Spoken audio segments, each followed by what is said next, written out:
making and also alleviate any tensions that might arise arising from those administrative powers.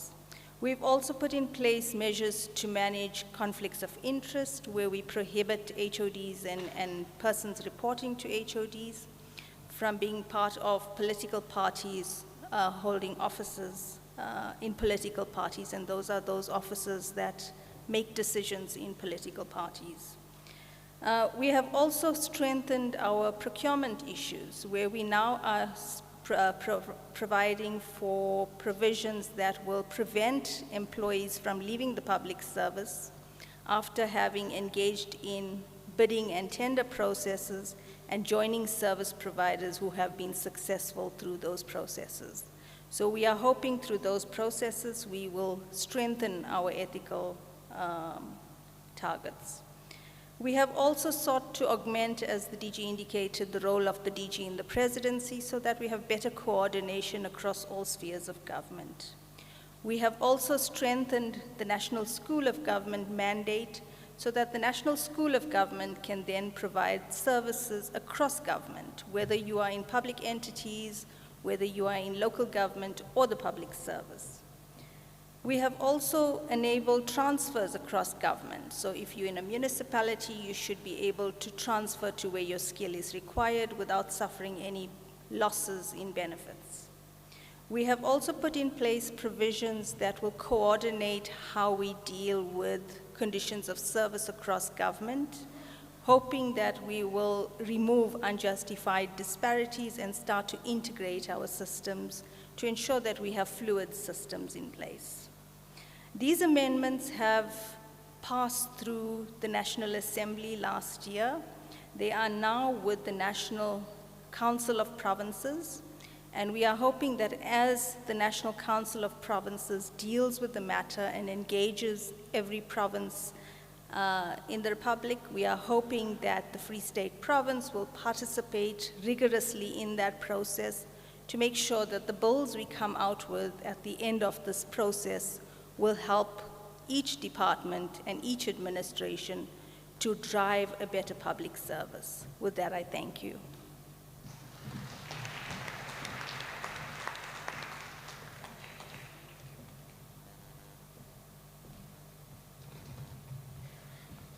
Thank you, Dr. Naidu and Senior Counsel Naidu. The other one. I don't have any gadgets with me, so I don't know. Oh, again, this has nothing to do with the Naidu sisters. It's just the system.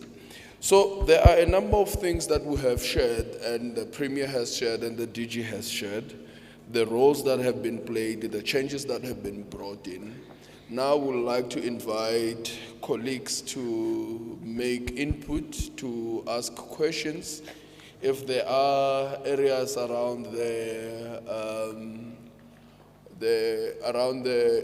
directives that we have issued, around the professionalization framework, around the changes to the laws that we have introduced, that you'd like to engage the minister with. If you look at the program, it says this a ministerial imbizo with the public servants.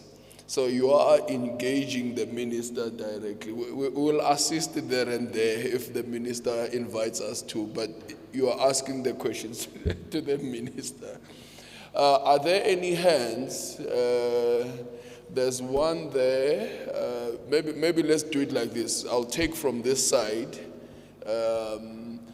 I request that you introduce your name and the department that you're coming from so that we can have some context and how we're located. There's a gentleman there. One, I'm sorry I don't know your names. I'll learn them as you introduce them.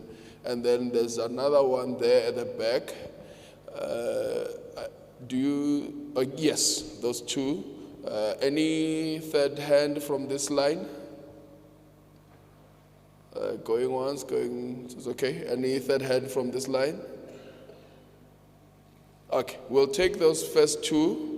The Chief of Staff is not raising her hand, she's helping me. Okay, so we'll take 1, 2, and 3, and 4. Okay. I was about to complain that there are only males that are raising hands. I have 4 sisters, so I'm a very big feminist. So I want the ladies to also be heard. So it will be 1, 2, 3, 4, 5. We'll take those hands, please. Introduce yourself and the function and the department that you play in, so that we know the context. Good morning. Good morning, sir. My name is Ramurakani from the Department of Agriculture, dealing with the PMDS. I just have a concern in relation to what is normally called a top notch. When a person is reaching the ceiling, there is no movement, there is absolutely nothing. Even the 1st of July does not help that particular person. Now, I'm trying to ask, is there anything that, I know that there's something that the DPSA is doing about that, but maybe the question would be, how far are you with the legislation around the top notches? Okay. Then my second one would be, we know that the bonuses, cash bonuses, they were phased out, but we are not 100% sure why did that happen. Maybe if we can get clarity from the DPSA, it will assist us in the provinces. What was the rationale? What was the reason why the cash bonus was abolished or was afediswa fela nje? Nerisatsebi. But maybe that's a question we would like to know from the State of Province. We know it's a benefit, it's not an entitlement, but it's a benefit that goes with the obligation. Once you get assessed, you're expecting to get something if your performance is 100% or more. So maybe the DPSA will help us from that. Thank you. Number 2. Morning, colleagues. Can you hear me? We can see you, but we can't hear you. Hello? Yeah, Oh, okay. we can That's hear fine. Before I start, actually, I'd like to just mention something, actually take it out of the way. My name is Peter Schabisa. I'm from the Department of Agriculture and Rural Development. I'm a starter, so be patient. First, I'd like to start with the frustration that we have actually, or I have actually, from the department. I'm working from the section Rural Development, which somehow actually seems like more of an endonote from the department, because if you check the department, it says the Department of Agriculture and Rural Development. But like, for instance, we were initially actually a department that was reduced into a program.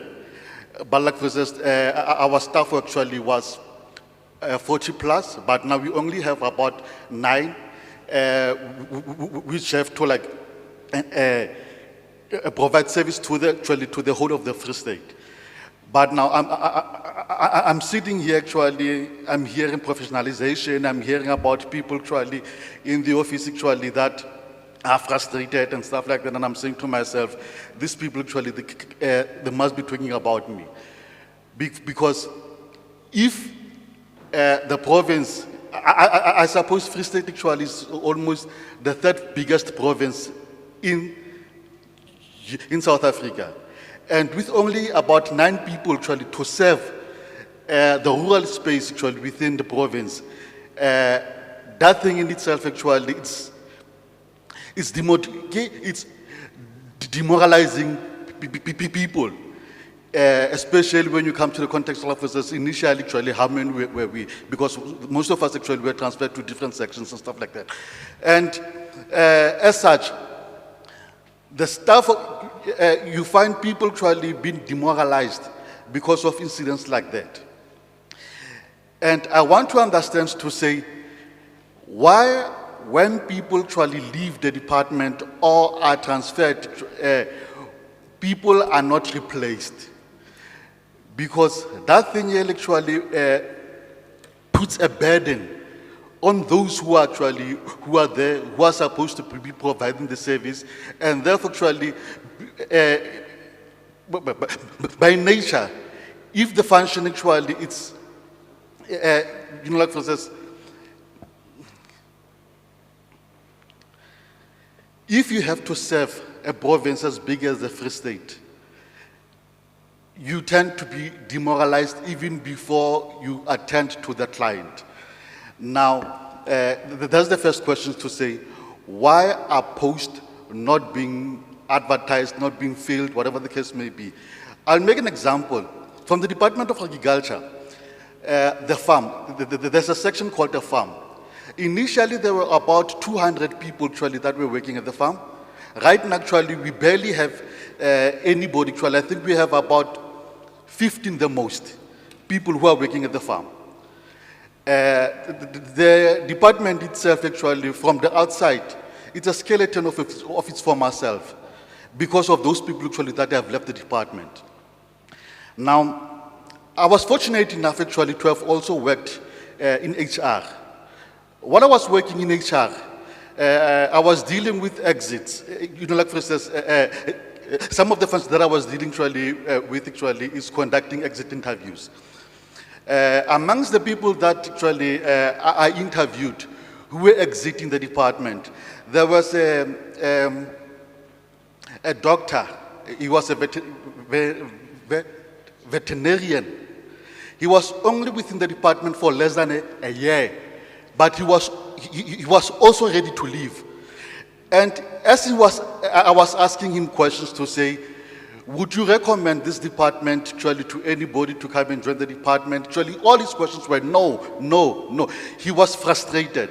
Because like for instance, there are so many red tapes when one actually is supposed to do their work. Now, right now, actually, I hear of this legislation actually, and some of this legislation from where I'm sitting, it's like you are trying actually to get rid of these red tapes, but I'm looking forward actually to the engagement with the minister, with the minister, and seeing actually the difference in terms of this legislation actually when they have been put in place to select persons, how much difference actually is going to be these legislations are going to make in the actually into. Thank you. With that actually, thank you. Thank you so much.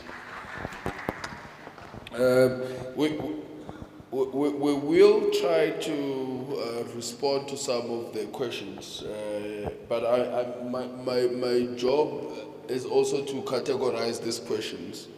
There are questions around why are posts not filled, DG. I think we will ask the province to respond to that. And then there's the issue of red tape. So there's the red tape in the sector. So if there are red tapes related to the functions that you manage in veterinary services or agriculture, those will be sectoral.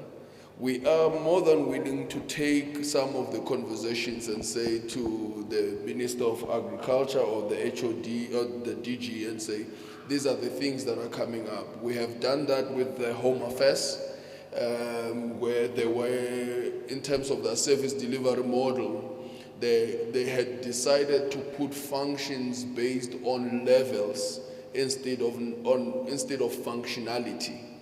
And that created red tape for them. So when there were cuts in the number of employees, they couldn't fill higher level positions. So it meant that there was no one to approve certain functions, because in their regulations or in their norms and standards, they had put a level that said a director must approve. And now we don't have a director. Yes. So with us, we are looking at the red tape that allows you to function as an official within the Public Service Act as well as the Public Administration Management Act. But we also are supposed to look at organizational functionality. So the work that we do with OFA, what we call OFA, organizational functionality assessments, we'll also look at the sectoral forms that lead to red tape. So we'll definitely put that as part of our recommendations when we go. By the way, colleagues from DPSA will tell you that we're also crying ourselves. We have had a cut of 60 posts in the past financial year due to the reduction of funding. But anyway, I'm sad that the HOD of Treasury has left. She would have given us more input into that. Number 3, please. It's awful, yeah.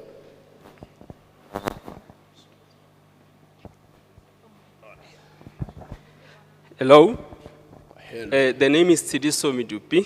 I'm from Provincial Treasury, but I'm not going to deal with your last question. As you know, as Provincial Treasury, we deal with quite a number of other departments. In this case, I want to raise an issue relating to experiential knowledge. I know that within the framework, you have not yet finalized the issue around RPL, recognition of prior learning. But to plead with yourselves to consider that experience as a qualifier additional to the qualification that the person has, as opposed to an individual experience. So if a post is requiring, for example, NQF level 8, and the person has NQF level 7, but has 15 years experience, it may be equally equated to be a level and added to that particular experience. The second other part that I want to address relates to DPSA as a ministerial responsible for CETA. In that, often enough you find that in other departments you may have technological advancements that are addressing areas within HR or DPSA space, but you find that DPSA is not forthcoming as taking those as national system and running with it. This is why you will find pockets of excellence in other departments and not available in others because there's a manual process that we are currently dealing with. Thirdly, the issue around when you go to other departments, this whole drive of professionalization of public service almost suggests a vote of no confidence on the HR process and HRD processes as it's laid out. Now, in the event that we deem that HR and HRD or corporate service as a whole is functional properly, we ought to deal with the issues why people are not performing to the extent that professionalization is attempting to address. So I'm not so sure whether professionalization as a tool is the right tool to address the current problems that we are currently having. Be it as it may, corporate services or government departments are used as a tool by political office bearers to achieve the goal that they would have. This is why you will find that in other departments, somebody will complain to say, an official has been moved from a particular function to another function without taking the competency requirements required in the different posts. And these things are happening, and there is nothing really that HR is able to do or deal with that particular issue. The last suggestion that I have is that, is it not time at this point to have a department called corporate, where you would now have all of these particular units sitting there to be able to address all other disciplines as far as it is concerned? You find that in HR training, people are trained about talent management. They are trained around experience to be able to deal with that. But because of the structure of government as it is, they are not able to apply that particular knowledge in that regard. But as consolidated, with all HR, you take HR in treasury and HR in health, they deal with the same issues. It's just that in different environment. But when they are combined as a shared service, you then end up with a situation whereby there can be further specialization that deals deeper with different areas and thereby speeding up the process of capacity building. Thank you. Thank you so much. Funnily enough, those are some of the things that we're talking about there on how we can take ICT innovation especially. So I hope that my two learned colleagues there will share the ideas that we have. There was a number 4 and then number 5. So we'll start with my sister here, please. Thank you. I'm Ponkira Makatsa from the Department of Human Settlements. The concern that I would like to raise is on the grade progression. We are aware that it ends only up to level 11 to 12. Now we have the senior managers or SMS, where that grade progression does not apply. My question is why? As you know, the morale of the senior managers goes down because now they see that I'm at this particular level, then therefore for me to go to the next level, it has to be through the ice noodle. And then the second question is on this one of one public service. I just want to find out from the minister and the team as to whether certain things or differences were taken into consideration, because now we know that municipalities, they vary in sizes, and also that affects the levels of positions as well as the salaries. And also that same thing varies with the provincial, national, provincial, and municipal level. How is that going to be aligned if, like for an example, the DG in Tatara Gonzana says tomorrow, I would like to go to Mansopa local municipality. We know that the senior official in there is a municipal manager. And when you look at the salary level of the DG and the municipal manager, there is a vast difference. How will that be aligned or balanced? And also looking at the pieces of legislation that are being used from, we know that provincial and national, we have the same policies and whatever that we are using. But now when you go to municipalities, there is a vast difference. How is that going to be aligned? And including also the issues of, the labor unions, the representations. We have some Imatu in them, and here in the province we have COSATU, PSA in them. How will that be aligned? That's my question. Thank you. Thank you. We have the chief architect of that law. She'll respond to that. On the equalization across sectors, you'll deal with that, Pama. There was one last hand that side. There was a gentleman there, if I'm not mistaken.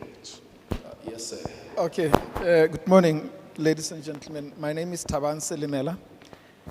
I work as a director of OHRD in Destia. I just want to share a bit of the thinking that I have around issues related to professionalization of the public service. Perhaps want to also give a bit of a disclaimer that there is a chance that my lack of information and may also show. There's a mic that might be on somewhere that is giving feedback. Let's try to switch those other ones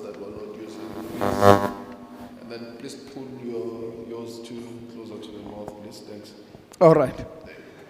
Now, I want to also move from the premise that says, and I'm where I'm maybe playing a bit of a devil's advocate here, that the issue of professionalization of the public service may be a very far-fetched, idea, especially when you look at the fact that we are a state that works within an austerity-driven environment.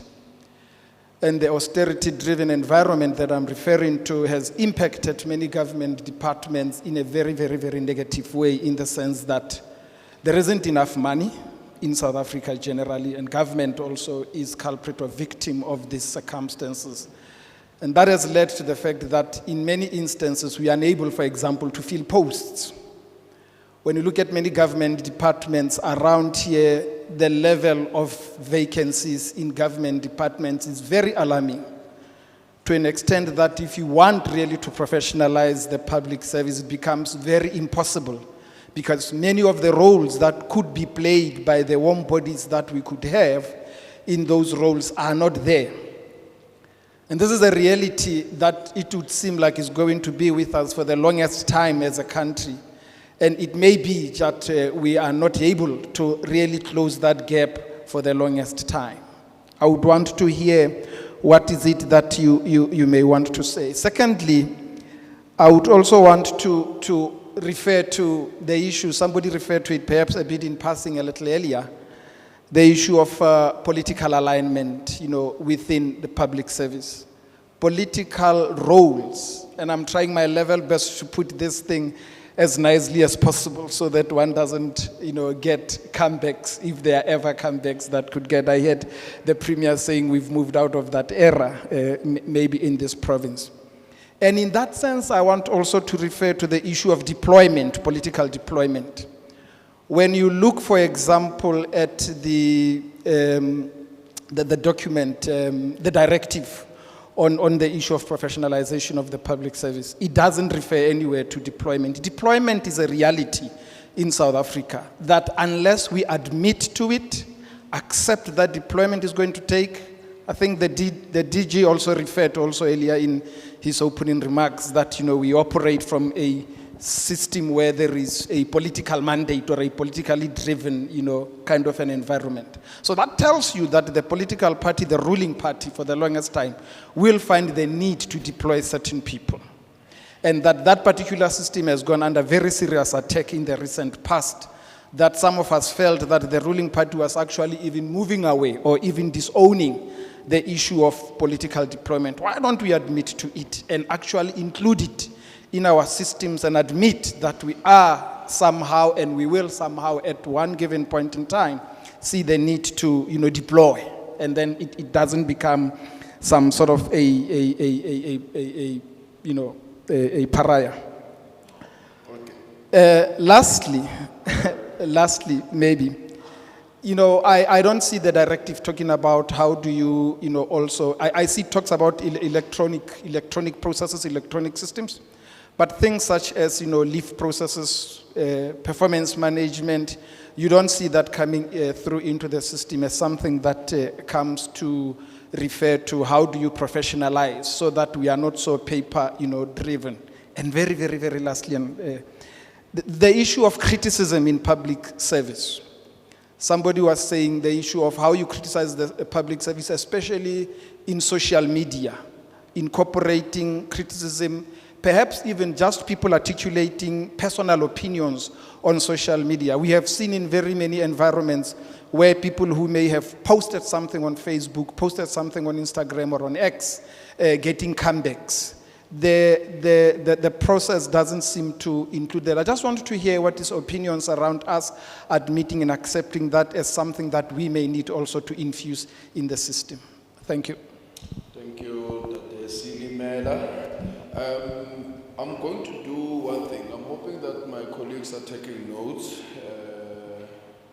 I'm going to open for another round so that we can have a comprehensive discussion, and then we'll close so that there's responses from the DG and the colleagues. There's Meneer Dierkes, is that okay? Is that correct, right? No. What? right. Wait. We'll start with you, and then we'll come to yourself, and then we'll come this side. And again, I'm only seeing males. My four sisters will kill. Ah, there we go. You see, now we're moving, Minister. We're moving to the right direction. In fact, now I want to restart, now that I'm seeing females. We'll start there, one, then we'll come number two, that side, so that I don't forget. And then we'll come with my sister here, and then yourself, ma'am, and then my brother there, and then sir, it will be you, that's number 5, right? 6. Okay, and then the last 2 hands will be yourself there, and then the gentleman here, sir. You'll remember your numbers. What about this one? You'll remember your numbers, so I must start. Start. Okay, it will be First. 1, 2, and then 3. I'm changing again. So I want to give numbers now. 1, 2, yes, and then 3. Ma'am? Yes, and then 4, then will be, 4 will be you, and then 4 will be you, sir. And then 5 will be yourself, ma'am. Then 6 will be you. And then 7, now we have relegated you a little bit down. Now we have afterthoughts coming up. So we'll make it number 8 and then number 9. I want to ask for something. No preambles, comment, question. We can start at the back. Yeah, number 1. Good afternoon. Afternoon. I'm Stan. I'm from Public Works and Infrastructure. It's just 1 or 2 inputs. I think firstly, the evolution of the public administration legislative framework, as alluded, I think it's brilliant. That's firstly. I think secondly, particularly the inputs that were made into the public service regulations, effective 1 November. Some very good inputs, particularly on the code of conduct and the adjustments that were made. And then what's nice to see, the DPSA team that's working on the ethics directives, they've incorporated those amendments into the amended ethics directives, and they're not here today, but Pleasure and Moss and Dr. Salman and them, they deserve a round of applause. Yeah, my colleagues are clap for them. Then DG touched on it, the separation of functions between administration and the political office bearers. I think that is excellent. We like to get things done, and that's going to contribute, once approved, to efficient public administration, in my view. Then, just a little bit, just a small input, or first of all a request, the directive on the compulsory training. All the new interventions are there. We need to look at the cost of implementing those interventions.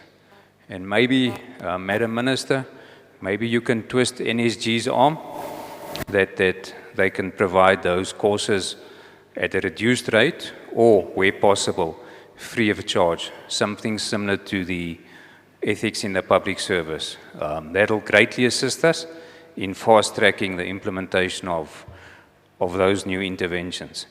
And then the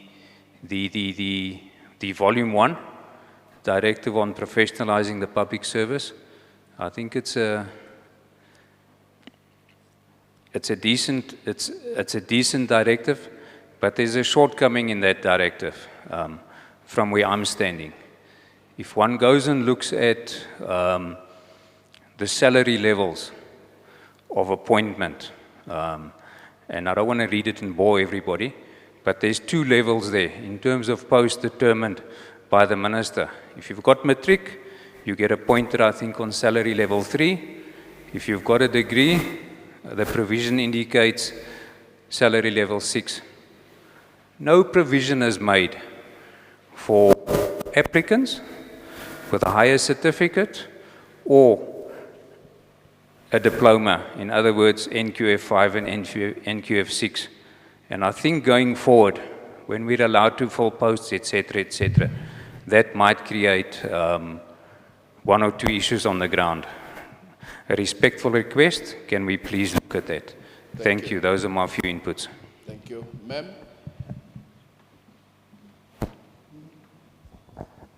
Thank you. Good morning, colleagues. I'm Andy Swalikwala from the Department of Cooperative Governance and Traditional Affairs. I want to say my first point has been taken care of by Mr. Stan on issue of Pillar 1, the recruitment and selection on waiving of experience. In other words, that where do we cater for national diploma? If we stay in level 6, at least we're taking away the experience, you would then need to have a degree. What about a person who has a national diploma? Thank you. The second one, I guess it relates on human resource capacity. We, most especially at the provinces, we get to be given most of the functions that DPSA or directives that DPSA wants to implement. I want to make an example. I'm from organizational development. OFM, Operation Management Framework, it's a big operation, but it's got ties on how you need to implement. There's productivity management, there's SOPs and NNN. Ne?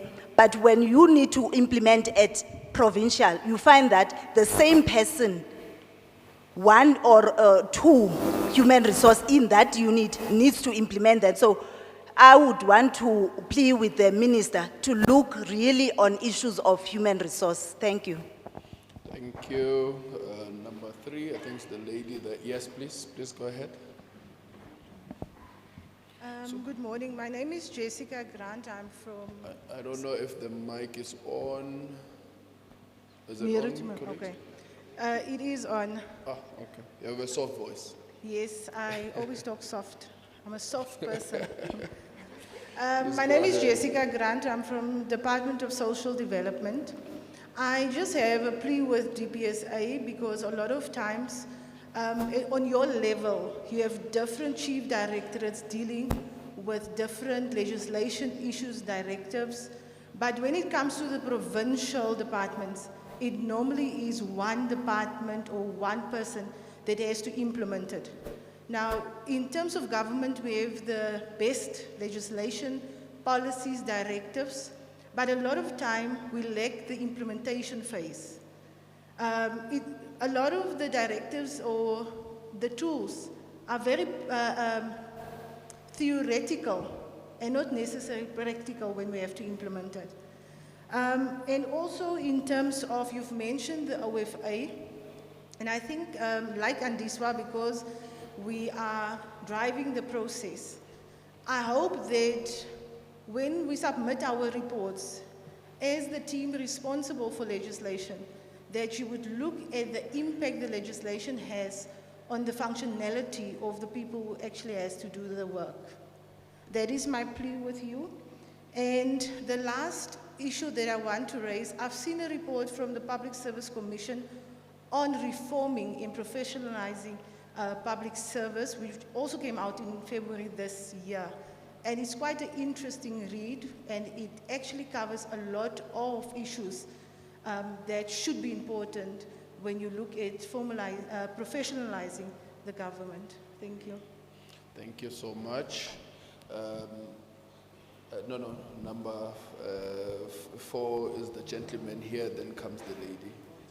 No, I was moving this way. Remember, I revised. Yes. So, yes, please. Yeah. Okay. Thank you. Okay, thank you very much. My name is Tswenyana Mtsweni from Department of Social Development. I have noted part of the reforms, somewhere it talks about regulating the involvement of political heads in administrative issues. I think that is important for the fact that some of the professions are highly regulated. For instance, for one to be, I'm one of the people who wanted to be a chartered accountant one day. So unfortunately, I'm no longer going that direction. But what I'm trying to say is that imagine yourself going through all the processes and hurdles of becoming a chartered accountant. And then when you finally find a job in a public sector, you find yourself having to compromise the ethics of that relates to your profession. So much that that one political head can actually end your career in one instance, just like that, because you would not be able to practice anymore from there going forward. So I also wanted... Before you continue, how would you be compromising your professional ethics? No, I'm saying when you are forced by political heads to do things that you know you are not supposed to do in as far as your profession is related. Okay. So I also want to talk to like departments like social developments where you have psychologists, you have social workers, you have professional nurses. So you have various highly regulated professions within the same space. I hope that there would be a way of trying to find a situation where those professions and the regulatory bodies are not in conflict with each other. There is a way of synchronizing those within that space so that we don't find a situation where it's this profession against that profession and stuff like that. I also want to welcome the initiative that the DG alluded to of FSTDI. But I want to say perhaps it will assist to sort of expand the work of FSTDI in terms of rolling out trainings to various departments because the wheels are rolling a bit slowly. And I'm also of a view that if we digitalize that space, we would have a far more reach in terms of the space, both for the NSG and FSTDI, to find ways of accessing, of officials accessing that kind of training. And I think lastly, I want to say, isn't it perhaps in a process, in an effort to professionalize the service and to actually find the officials doing more work in the space that they are in, or in the offices or the workstations that they are allocated to, in a way of improving ICT networks for government. I'm saying this because you find that provinces like Free State, Northern Cape, they are very vast. Like you find that you have to drive from many, many kilometers to attend a meeting. So if we improve the ICT facilities, you would be able to be in a meeting for that hour and the very next minute you are able to continue with your work and also cut cost of traveling, risk of traveling long distances and stuff like that, fuel expenses, as well as accommodation and stuff like that. And then also digitalize the processes of government to minimize open AF. Thank you very much. Thank you so much. We're moving very fast. Now we're with you, ma'am. So now you have all the time. Good morning. I am Matankiso Tladi from Social Development. Mine is just that I'm a frustrated and suffocating professional nurse. And I'm talking on behalf of other professional nurses and other categories of nursing. My plea and request, or to say our plea and request, is for nurses in the Department of Social Development to be the responsibility of Department of Health and just to be seconded in social development for simple reasons that we don't have a platform where we can discuss our issues, and the Department of Social Development doesn't understand our scope of practice and our functions within the department. So we as nurses, our profession is slowly dying, or some other areas already dead. So we don't want to find ourselves in the situation of life as it may. We thank you. Oh, thank you. We'll ask the HOD of Social Development to make a comment on that one. We are blessed that the HOD is here. Yeah. And the MEC of Health as well, she would like to make, she insists that she wants to make a comment on that one. We'll go. Good afternoon. Protocol observed. My name is Elaine Meiberg. I'm from Department of Community Safety, Roads and Transport. My question relates to that, or my remark relates to that of Ntati Stan and Meandiswa, who spoke earlier. It's with regard to the waivering of experience on appointment.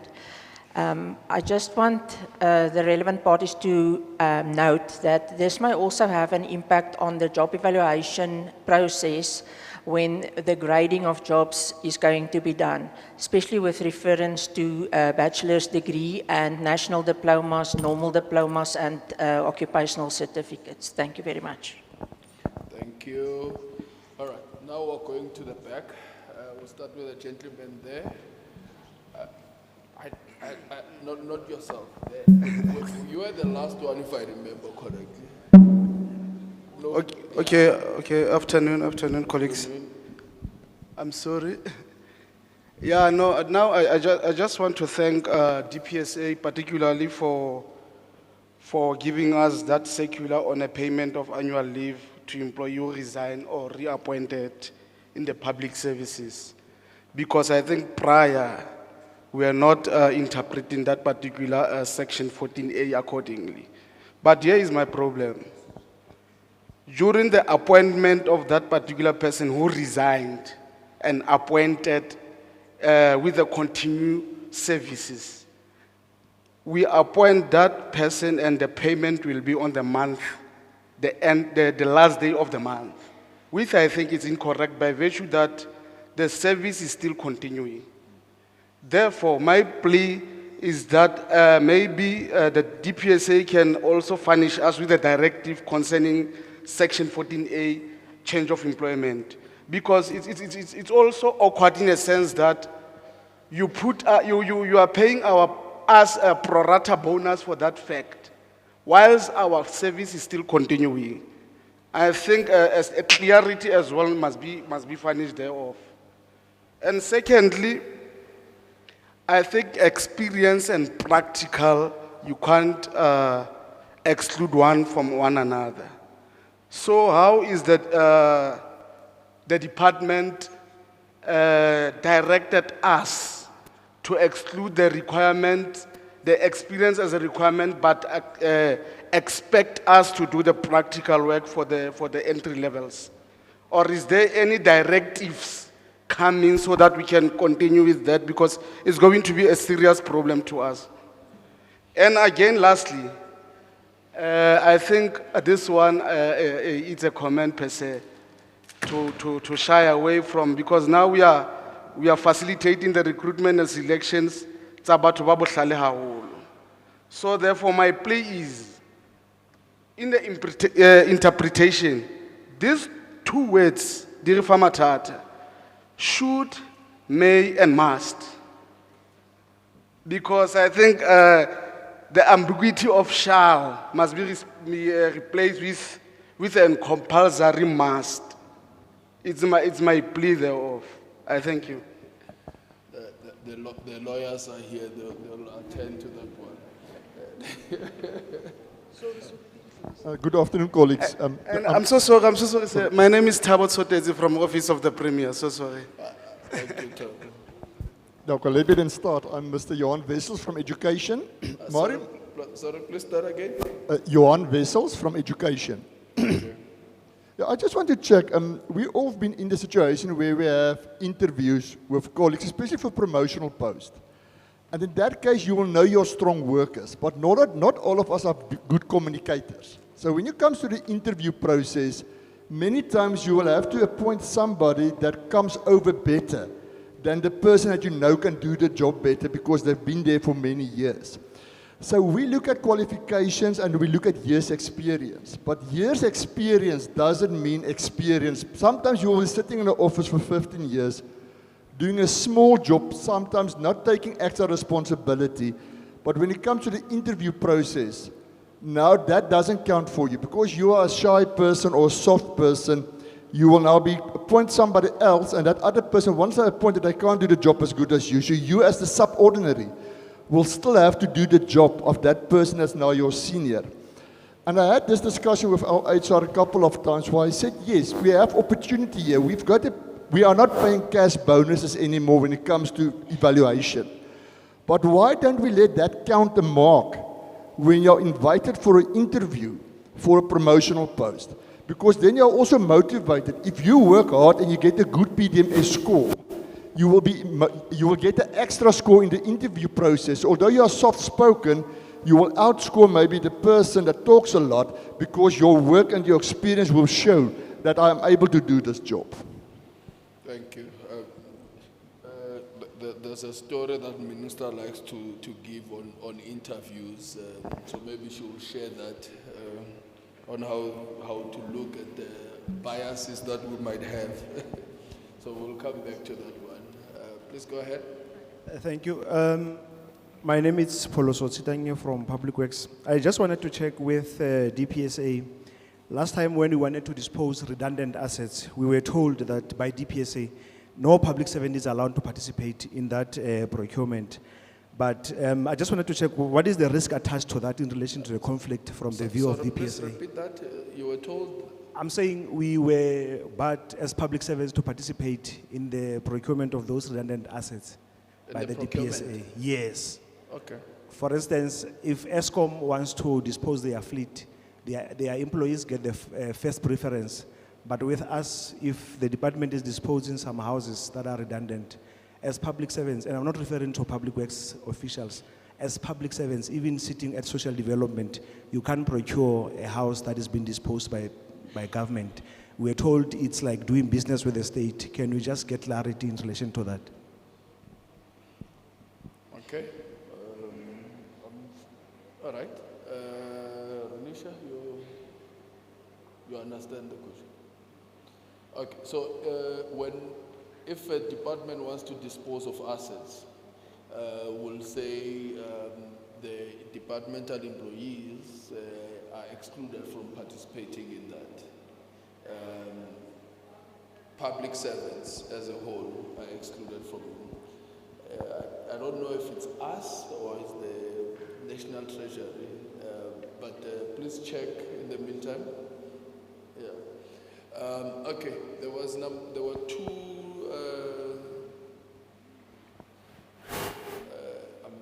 I'm missing one. Okay, so there will be one and then the last one here. So those are the two. Oh, okay. Thank you. Please go ahead, sir. Thank you very much. Minister, as my name is Tawo Makwala from Department of Health. As you noted on the DG presentation that we are using e-recruitment to advertise the post, we therefore experience a challenge with regard to uploading the CV. So we are asking to you, Minister, that if possible, can you maybe bring the standard CV in order to the candidate, because the challenge is some of them, they have so many pages which can compromise them to apply online. Number two, Minister, is as Department of Health, we are having so many OSD category, which we are having demoralized nurses and doctors. Some of them, we are losing them due to the old OSD. If it's possible, Minister, can we try to look at how can you review the OSD processes?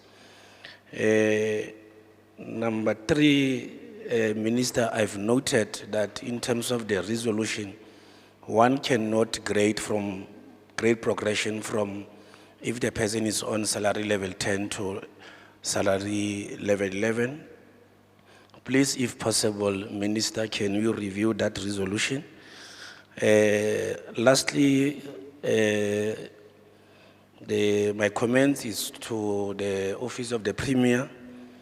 Can you please resuscitate the HR forums within the province? I've noted that you reflected that there is a forum that will resuscitate the issue of the new directive. But can you also look at all the forums in terms of the HR space? We have a challenge, DG, that we, in HR environment, we are speaking different languages in the environment of HR. It's also confusing us in terms of the interpretation of policies and legislations within one department or to another department. It's also bring the challenge of we are becoming the enemies. You are now motivating for the forum. Yes, yes. Yeah. And then lastly, DG, Premier reflected that the officials were demotivated. I'm challenging the Premier's office to look into the special program and EAP so that they can assist the demoralized officials within the province.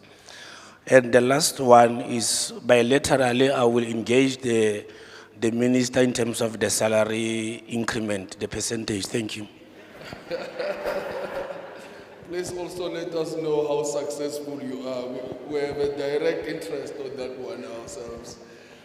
Sir, you are the last person to speak. You can close with an applause. Wow, the crowd. Okay. Thanks. Thanks, Chair. My name is Soke Soke from Department of Human Settlement. Chairperson, one is the issue of circular number 49 of 2023. Minister, that circular, it has cost us most of the department, that circular 49. And that circular 49, I regarded that circular, it has decampaigned to the ruling party. Why I'm saying that? The ruling party will say we want to fill so much post, but now we are not filling any post due to that circular. Let's look at that, Minister. And that circular, it has been extended to March 2025.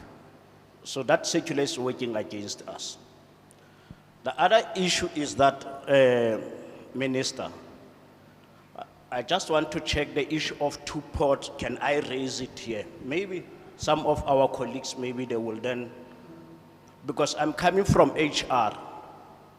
Two ports, people they are talking about it.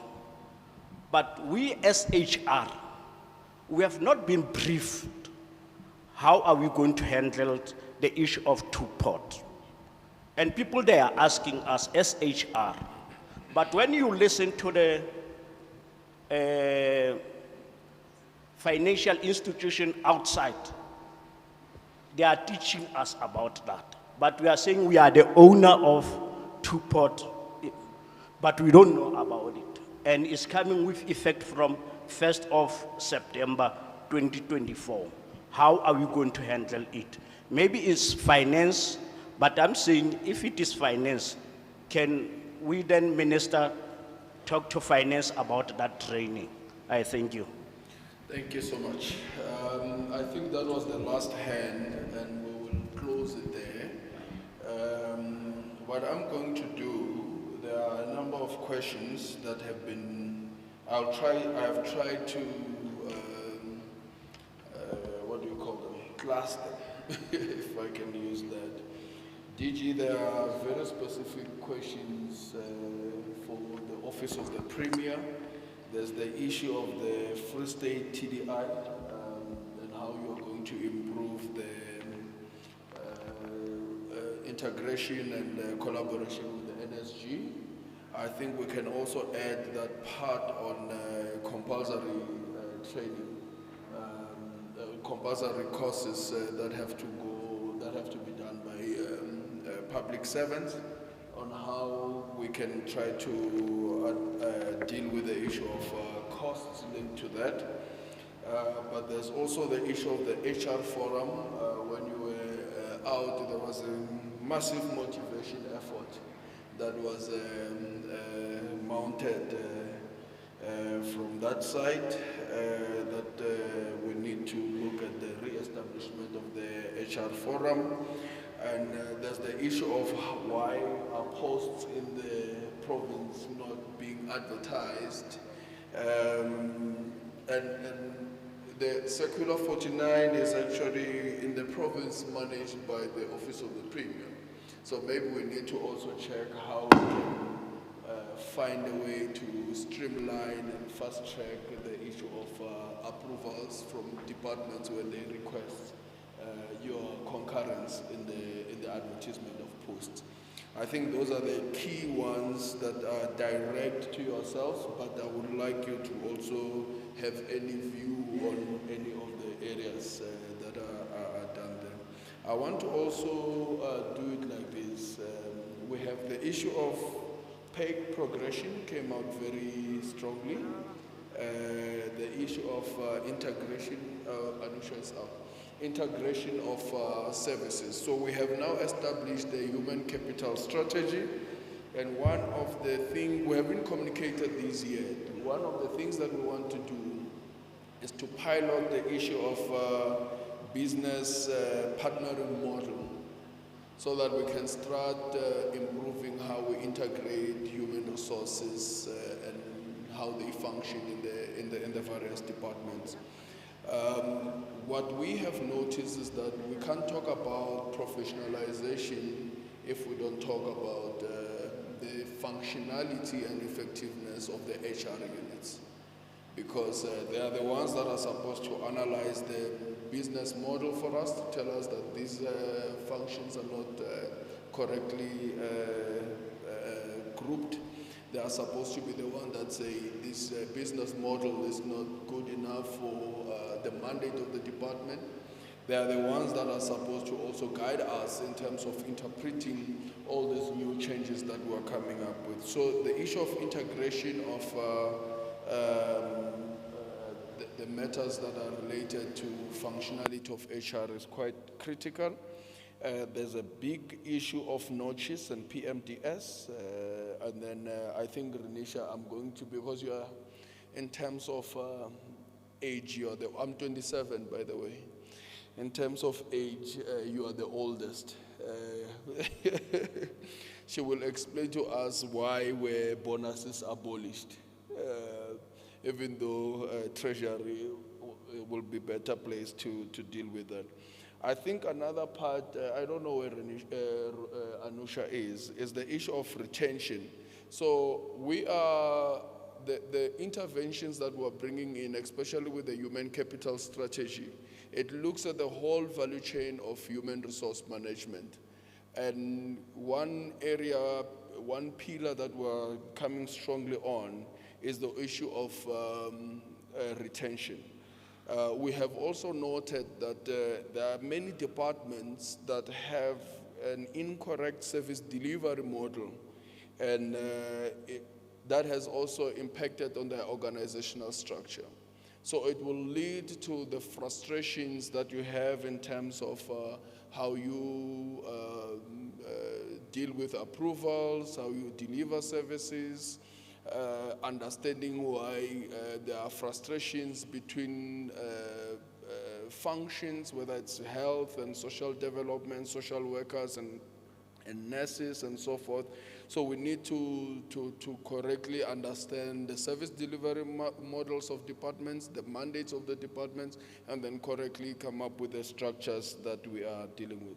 And then Anusha is still out, but the issue of a shared services model, and particularly the issue of the directives are quite critical. I think I will leave the political questions to politicians that are here. But we have to also understand that in terms of practices that may exist in the environment, when it comes to appointments, we cannot have any of us as officials functioning outside of the prescripts of the law. So if you are going to compromise yourself, my DG likes to say there's no administrative or maladministration that can happen without the participation of officials. There is a manual that was developed by the Public Service Commission. Please go and look at that. If you are given an instruction that in your opinion is illegal, is not within your professional ethics, it goes against your morals, let's look at the Public Service Commission. The Premier and the DG spoke at length about values and principles that we have in the Constitution. I think it's section 195 of the Constitution that talks about constitutional values and principles. The first one of those values and principles is professional ethics. Let's equip ourselves and see how we can manage that. I think I'll start. Should I start with you, DG, or we start from the other side? With yourself. Thank you, DG.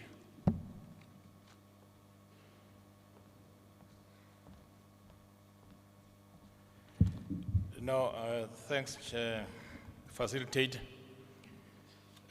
Fortunately, I pay everybody who is in this house to advise me, not to ask me questions.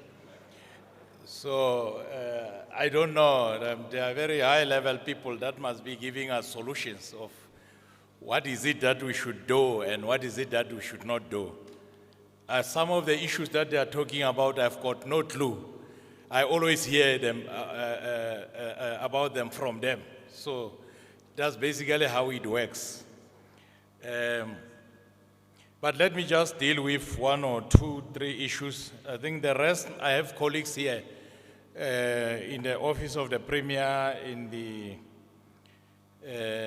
even amongst yourselves, some of you might want to take a shot on some of the questions that you have raised. I think the rest of other questions and the brief was for us to indicate what is our view relating to the Public Service Amendment Act or Bill and the Public Administration Management Amendment Management Bill, which are critical in terms of a lot of other issues that we were raising. A number of issues that you raised, which I record here, and I was asking Dr. Pera here whether our forums are functional, both the HR forums and the HRD forums on relating to a variety of issues, because a considerable number of issues that you are discussing must be ventilated there. Including us, because the HR forums must generate ideas and they share those ideas with the forum of heads of departments for us to process them. And if there's a policy imperative that we need to develop, we then have to come up with that policy at that level, recommend to the Executive Council for adoption. So I understand that there are concerns relating to filling of positions. Of course, somebody who was very direct about this is Thabang Selemela, who highlighted that there should be a correlation between professionalization of the public service. It must be commensurate to available resources, because we need to ensure that we have got the right capacity to execute the responsibilities that we need to execute, but also we will have to ensure that the resources are there to support the bodies that we will be appointing. Of course, there has been challenges. It's a known fact that the salary bill of our country, not only the Free State, it's very high, but also in the province, it also depends on a few departments.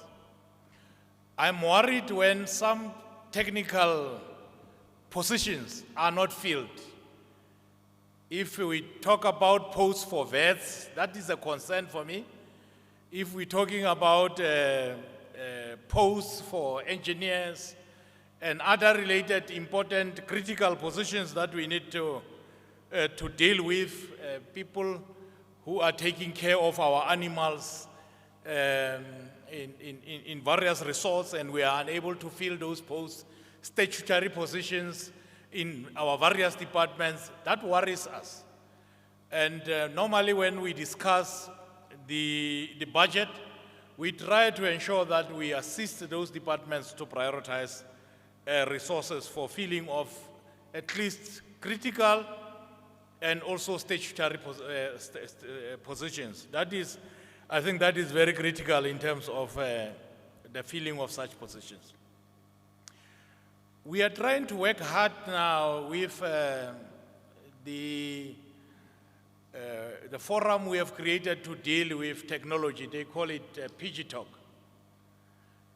to bring transversal processes relating to information and communication technology. We seem not to be succeeding because, and somebody raised the role that the SETA plays, Minister, and I think we should be engaging further with SETA because we are unable to bring uniform and standard information and communication technology processes in government, because some of these issues we have to rely heavily on SETA. And I think it's one area that we will have to see how best we can deal with. I think a number of issues, colleagues, which you have raised, the DPSA might be well placed to deal with, including matters of progression at senior level. I think it's a policy matter that must be determined by the DPSA. You want to be director today, Pongi, and be chief director, and be DDG, and then be DG, whilst you are still at your your own position. I think we can say that the DPSA will be able to deal with that.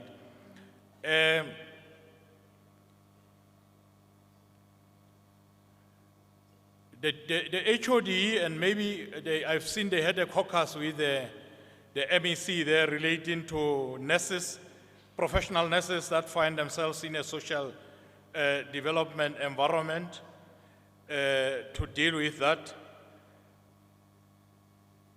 The FSTDI is working on increasing the reach. I think I agree with the colleague who raised the issue that we need to digitalize more to increase the reach. We will be able, I think, to look at that and see how best we can deal with it. My colleague, Dimakazo Ngogo, is dealing with, and Dr. Pera, they are dealing with this thing of what one colleague was saying, we seem to be so bad in managing that process, such that we are even decampaigning the ruling party, secular 49, I don't know how, but they are working on that process. Maybe Dr. Pera or Dimakazo, you can have a mic to talk specifically on that, because it is important for us to explain those processes. The back and forth, I don't even know about them. I only see a document that is finalized with Treasury recommendation on availability of funds. Then I sign it off for Premier's signature for PESAL to be open. So you can understand that my role is very insignificant in that process. Therefore, I am unable to explain fully in as far as that is concerned. I think shared services model, we agree, given the constraints of resources, we might have to start looking at issues of shared services. We are already trying and looking at a model, and we are benchmarking through recommendations of PG Talk on shared services on ICT to try to see how far we can go with that going forward. So, facilitator, I don't think I should attempt to go deeper into what the colleagues have raised. We have had.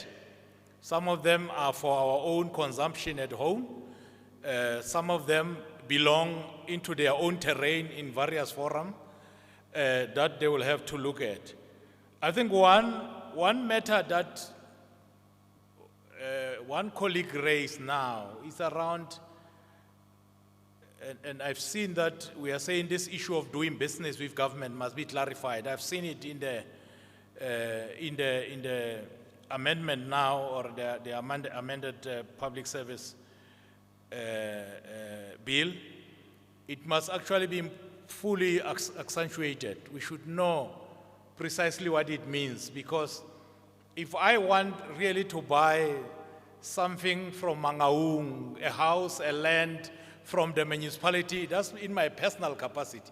I'm no more a public servant, and nobody can say I can't buy a house. If Public Works sells land and I want to buy land or a plot, I'm doing that in my personal capacity as an employee. But I see that we have a DPSA opinion on that in terms of whether that's doing business with government. When I thought it has to do with trade and so on, and selling goods and services between government and public servant, which is a different story altogether. So, Dr. Pera, you want to come quickly, deal with this thing, or the Makazo, between the two of you, that process, so that, and colleagues must understand we have had all other issues that you have raised, and then HOD Patlo can quickly also deal with some of these issues. The rest of the issues, I think most of them were directed to the DPSA, who are our regulators. We do what they instruct us to do, nothing more, nothing less. We can't be creative on directives.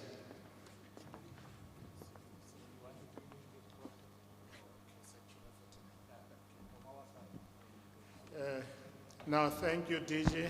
And DG will remember that I will be leaving now, and you will continue emceeing as I leave. Colleagues, Circular 49 it shouldn't be controversial, but it is in our situation. But I think what we dealing with sometimes is not understanding that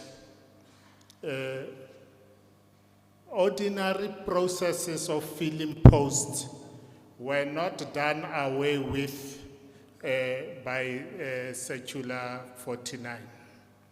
You see, things that you were supposed to do ordinarily, like to ensure that the post is funded, that the post is on the structure, that the post is job evaluated, and all those things must still happen with Circular 49. But for some reason, colleagues understood it as if it was relaxing measures a bit, that you can take things through the technical committee system that we have without actually doing those checks, without checking whether the post is on the structure, without checking whether the post is funded. And what we've been doing is that now department, go back, this structure that you are using is not approved or even concurred, because sometimes you have a situation where the MEC has approved the structure, but the structure has not been concurred by the minister, because it must be concurred by the minister. That is one problem. The other problem that we have is that of unfunded vacancies. You see, the other mistake is to confuse issues of Regulation 57 with Circular 49. Because Regulation 57 is very clear. You will not extend additional to the establishment appointment. But you have a situation where departments try to extend appointments or appoint people anew, and they take the route of Circular 49. Now that is also creating some misunderstandings, and we are clear. Regulation 57 appointments are not regulated in terms of the circular. They are sui generis. If I use my legal training, they are sui generis. They are regulated in terms of that regulation, and they are not impacted upon by the directive. So it's just a question of understanding this process, but at least the departments are understanding. We have had departments that advertised posts successfully. Department of Community Safety, Roads and Transport is one of those, successfully after following this process of the circular. So now it's extended. I was hoping that it will not be extended. I was hoping it will die on the 31st March. It's extended. It's with us for another year. So you will feel my power for another year. So, thank you.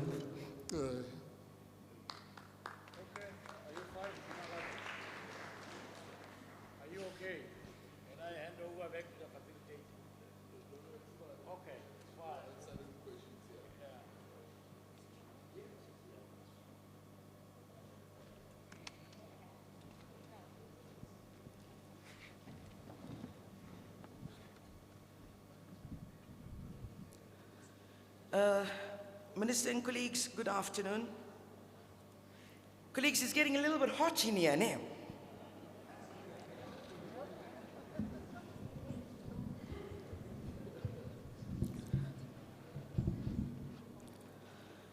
Minister, when we boarded the flight this morning and came to Pretoria, it was bitterly cold. But now I'm finding it extremely hot. Minister, I must thank the colleagues for the very robust discussions, deliberations, and discourse towards the latter part of the morning, and now as we start the afternoon. Minister would have observed that whenever we have the socialization programs, Minister, they always send me first to answer the questions, colleagues.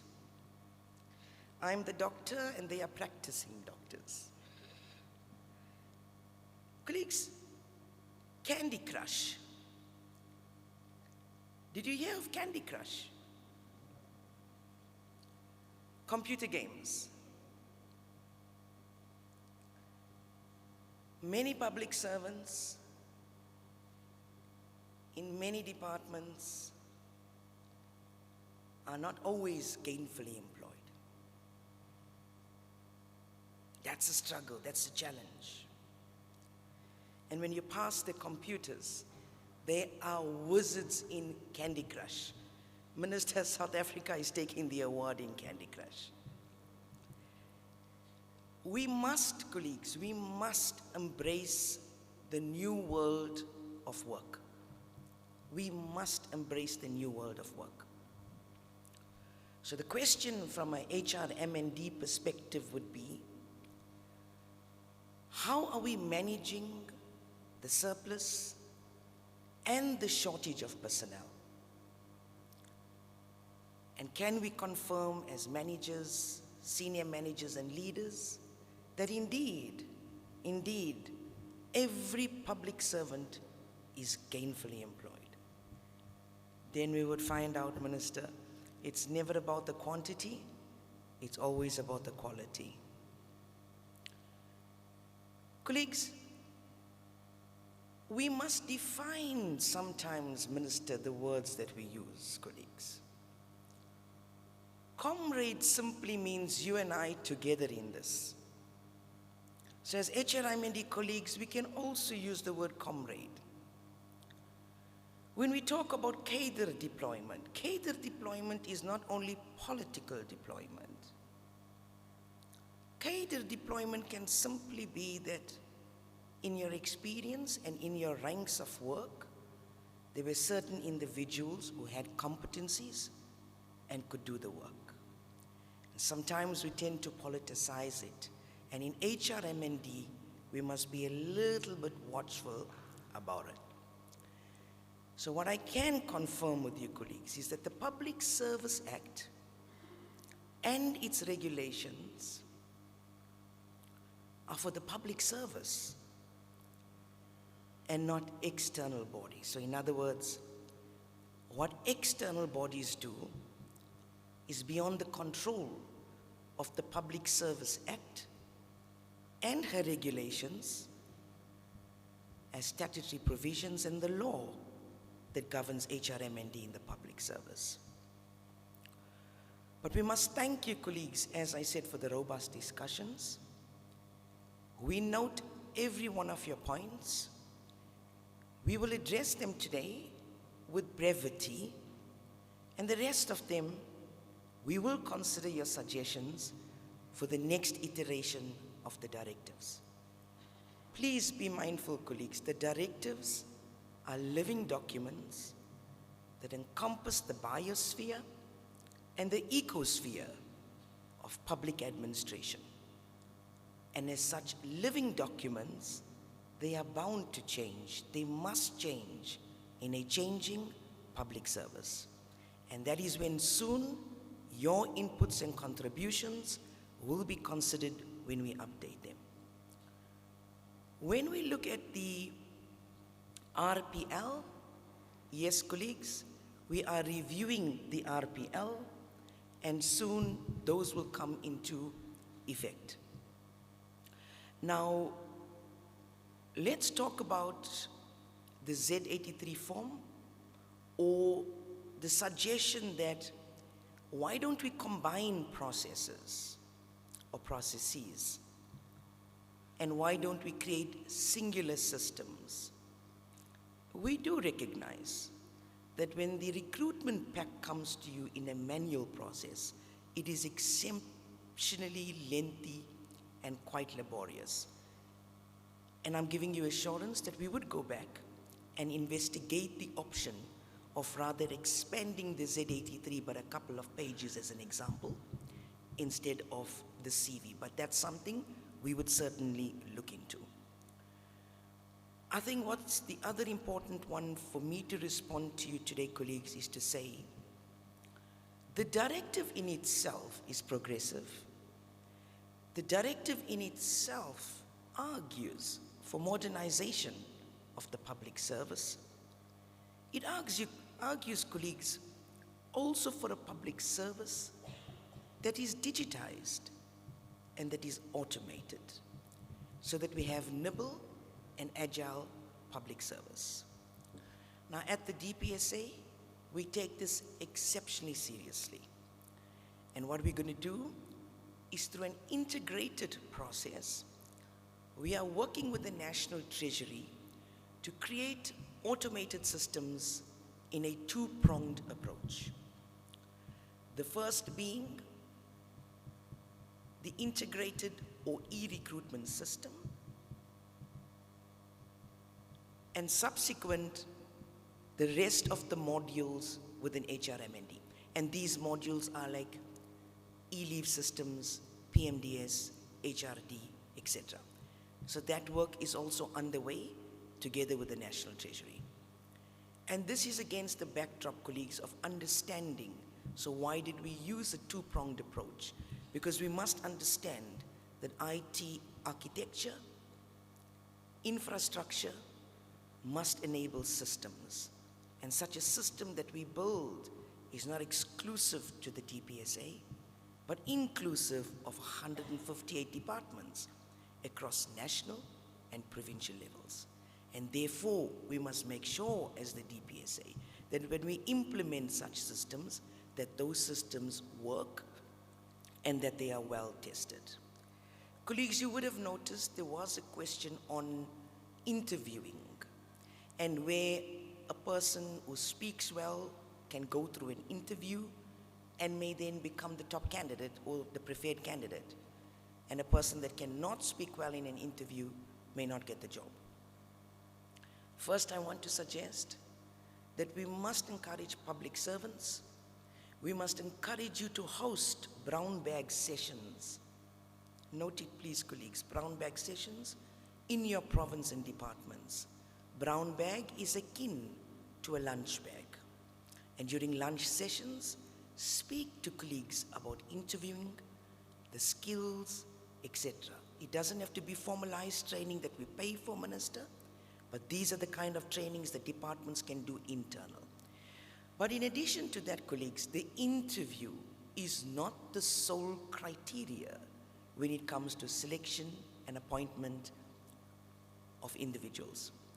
We also look at other forms, one being the integrity and ethical test, or in other words, what is commonly known to you as the technical tests. We also have written assignments, competency assessments, together with the interview. And this composite package then is actually the package that you would consider at the end of the day. Now, colleagues, I'm sure nobody, Minister, has got an assessment criteria such as, if you speak well, you get 10 out of 10. If you don't speak well, you get 6 out of 10. Then you're going to give Anusha 20 out of 10. So we don't have that, colleagues, all right? But what I can tell you is the technical test is 30%, the interview is 50%, and the competency assessments now must form part of the package at 20%. So please understand that, colleagues, we're not going to use a competency assessment as a sole criteria, okay? That's not what we're saying. We're saying as a composite package, your technical test will be 30%, your interviews 50%, your competency assessment 20%, coming out of 100% at the end of the day. The last part that's important there, colleagues, you've got oral, which is your interviews, you've got computer simulations, and you've got written tests. We say either or. We're not compelling you to do all three. So please, colleagues, when you do your technical tests, you would do it on a particular scenario. Please bring in at least a few questions on integrity and ethical testing, all right? So ask a couple questions on integrity and ethics. Now, colleagues, I'm going to leave it here and allow then my next colleague to come up. But before I leave, let me also extend to you an invite. You are aware of our email addresses and our details. Please contact us. And out of the session, we could also do sessions for any particular department that would want us to do it. But we do advocate for online meetings. I thank you very much.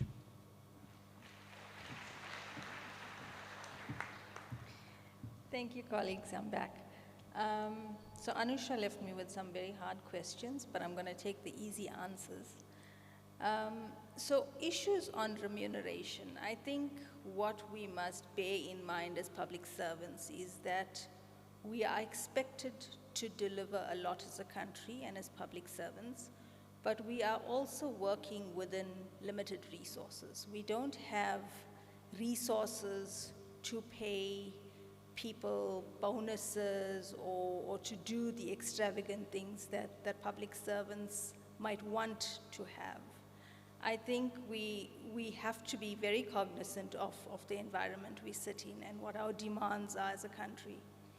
But with that in mind, I think we must not rely solely on money as an incentive. I think Nico spoke to other incentives within the public service that we do offer. We have bursary schemes, we have training opportunities that lots of us are exposed to and can be exposed to as incentives to doing great work in the public service. So I think it's important that as public servants we explore those mechanisms. But having said that, on remuneration, there is a lot of work that is being done at the DPSA in terms of developing a remuneration policy, which will speak to then alternatives to performance bonuses, pay progression, grade progression, and OSDs particularly. I'm sure colleagues have raised this in this meeting. So we're hoping that in the next year, as DPSA does that work, we will see some products coming out of that. And I think bearing in mind that a lot of these matters are collective bargaining matters, so we are heavily reliant on those processes as well. There were questions around the may and the shall and the must that we use in legislation. I think we try as far as possible to make sure that where we use these, we use it consistently. So colleagues, just perhaps quick, if you see a may and if you see a may, you must assume that you have discretionary powers. If you see a must and a shall, it means you must do it. And that's just the simple way of explaining it. But again, like Anusha said, if you have issues around particular provisions you want us to help you with, please feel free to contact us, and we're happy to help. There was a question on disparities of conditions of service across the administration. So we do recognize that within municipalities themselves, even individual municipalities, you have lots of disparities in terms of conditions of service. Across the public service and municipalities, you also have that. But as we're introducing legislation into Parliament, we also are mindful to remove unjustifiable disparities. So if you look at the law itself that we've put into Parliament, one of the aims is to ensure that where there should not be disparities in wages or conditions of service, we should find mechanisms to remove those disparities. I think what's important to also note is that within any employing system, you will have disparities. But the idea is not to remove all disparities, but to remove those that we can't really justify as being necessary for that purpose. And I'll give simple examples. If you're a legal advisor at the DPSA and you're a legal advisor in a province, and you're doing the same kind of work, why should your job be different? Why should your remuneration and conditions of service be different? And I think that's what we will try to do as we move the law forward and as we develop our remuneration policies. In respect of doing business with the state, there are provisions in both the Public Administration Management Act and the Public Service Regulations that prohibit employees from conducting business with the state. Now, the team of ethics and anti-corruption in the Department of Public Service has issued also, through the Minister, directives to assist you in determining what activities are prohibited under those laws.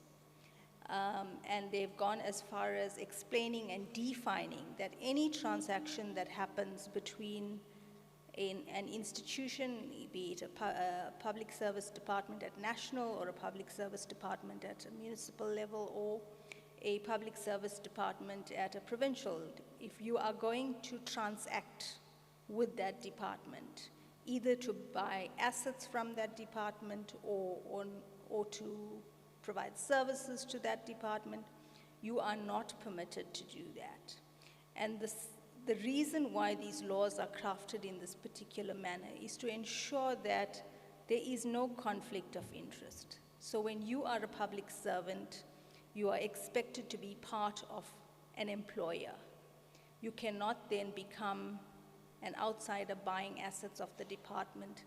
It's a mechanism to manage conflict, and I think we must recognize that that is the intention of the law. Sometimes it doesn't work in our favor, but that is the principle on which we have premised the public service and the public administration. Thank you so much.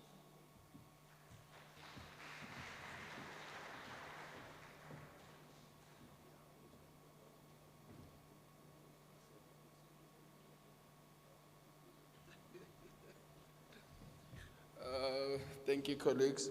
I was asking my colleagues to, okay. Oh, great. Thank you. Please, where's the mic? And then I also want to say that the MEC has invited you to have lunch with her, ma'am. The HOD, even though she's from health, has invited you to have lunch with her to discuss those issues. Oh, yes. Thank you. Thank you, Mr. Mabunda, Minister, and DG, and MEC, and colleagues. I think most of the inputs coming from the colleagues from social development were correct. And others, the DG has responded to, even issues raised by Mayor Grant and others, I agree fully with their inputs.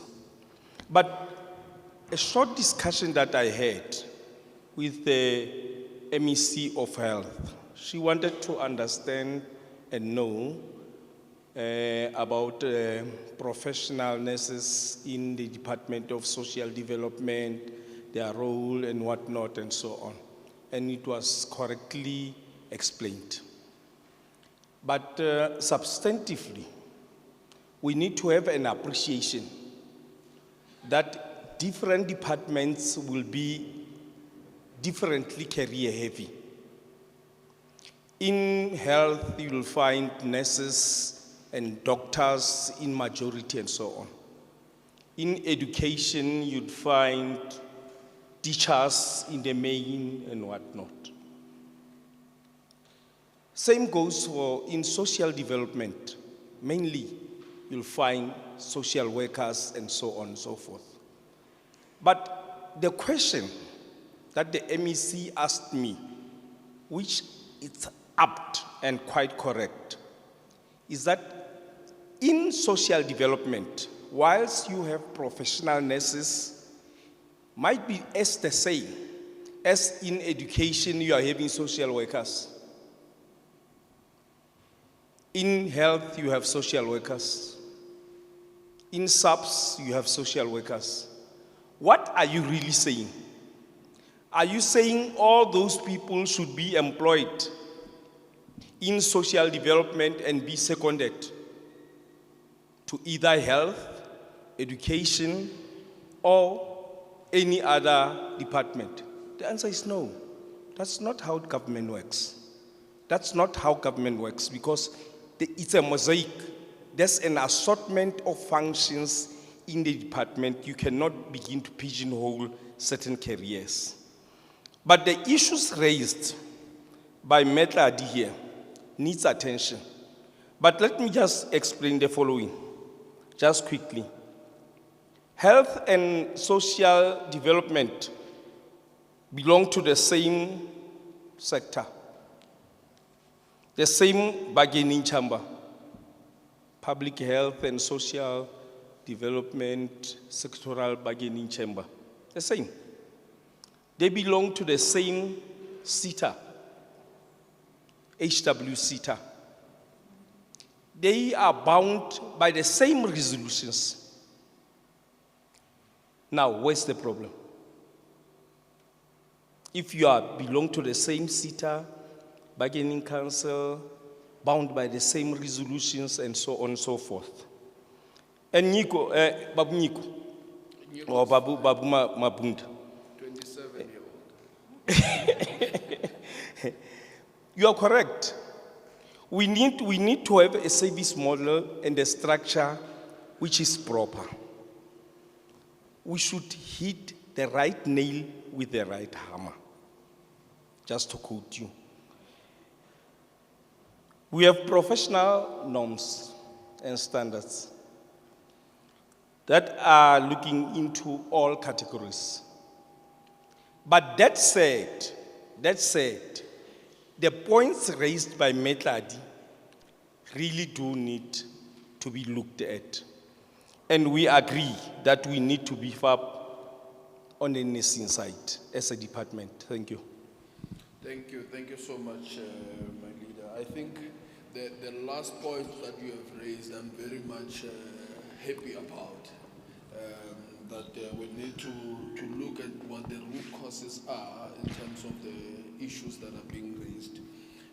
It might not necessarily be about the location, as you correctly point, but it might also be about the way in which there's that professional tension that might exist between professions, social workers, psychologists, as well as nurses. So it's quite correct. I like that part, and we'll take. So colleagues, what I want to say is, in terms of this work, as I mentioned when we started, we are taking most of the comments that you have made. We are not here to respond and give answers. We are here to absorb like a sponge what you have said, to verify if the work that we are doing is leading us towards the correct processes and so forth. There are three main issues that have not been responded to. There's the issue of the SETA role in innovation, as well as technological advancements in the public service. The president has appointed, in fact it was cabinet, not the president, has appointed an interministerial task team with the presidency, DCDT, DPSA, SETA, and communications, digital, you'll correct me later. Digital communications, yes, and technologies, thank you. And we are looking at whether, first of all, SETA has been playing the role that it was supposed to play. SETA has been functioning in the manner that it was supposed to function, and whether the services that they provide are services that are comparable when you look at the other service providers in that area.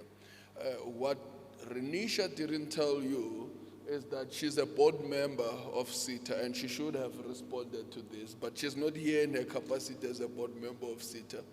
But we have also committed that if there are questions that you'd like to hear more about, you may reach out to us via email or calls, and we'll be able to engage on that.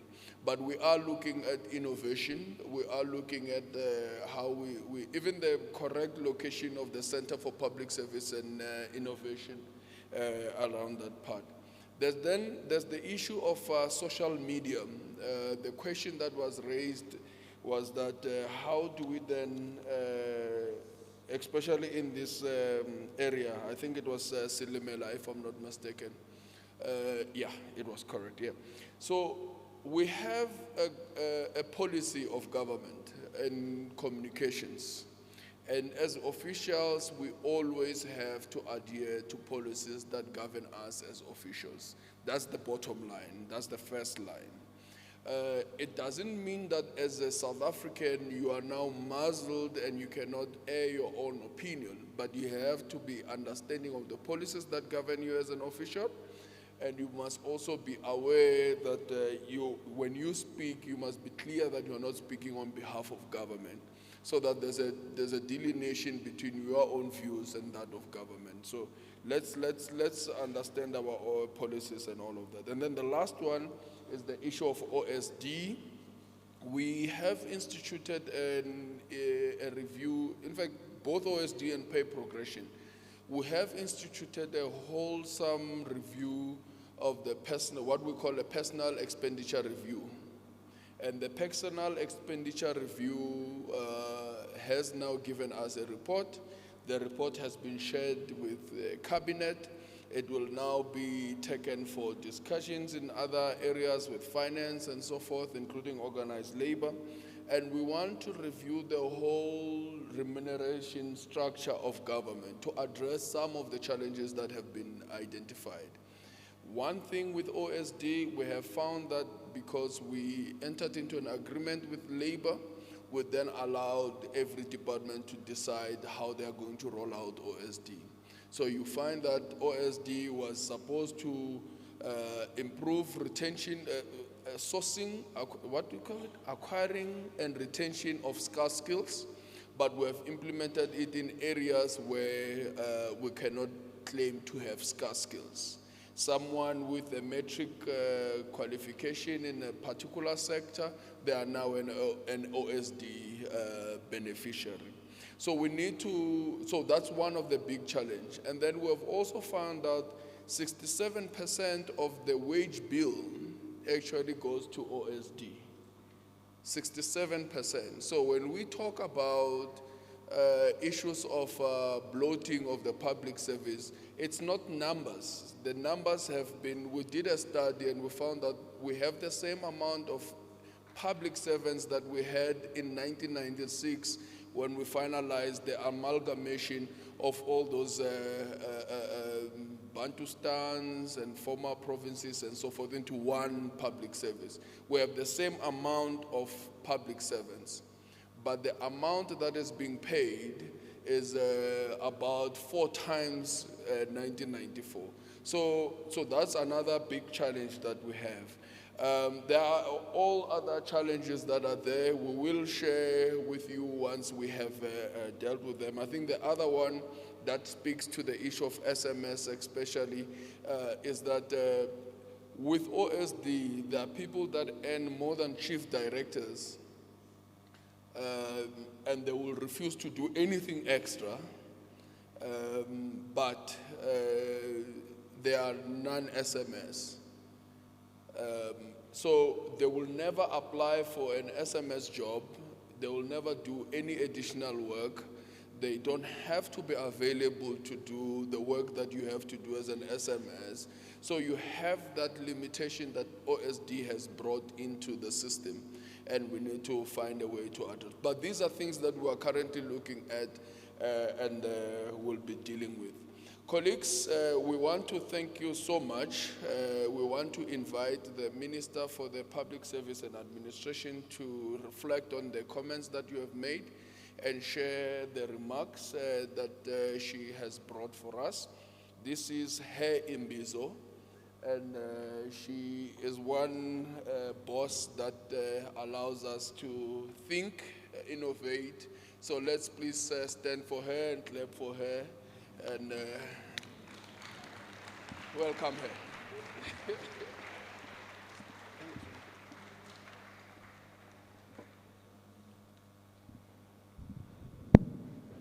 Thank you, Nico.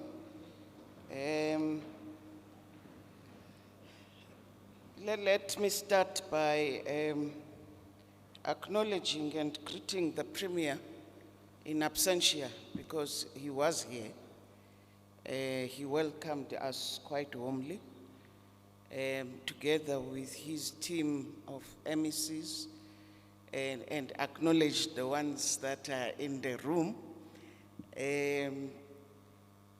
We need to appreciate that. I think it's the first province that we've been to that the Premier came out to participate in the program.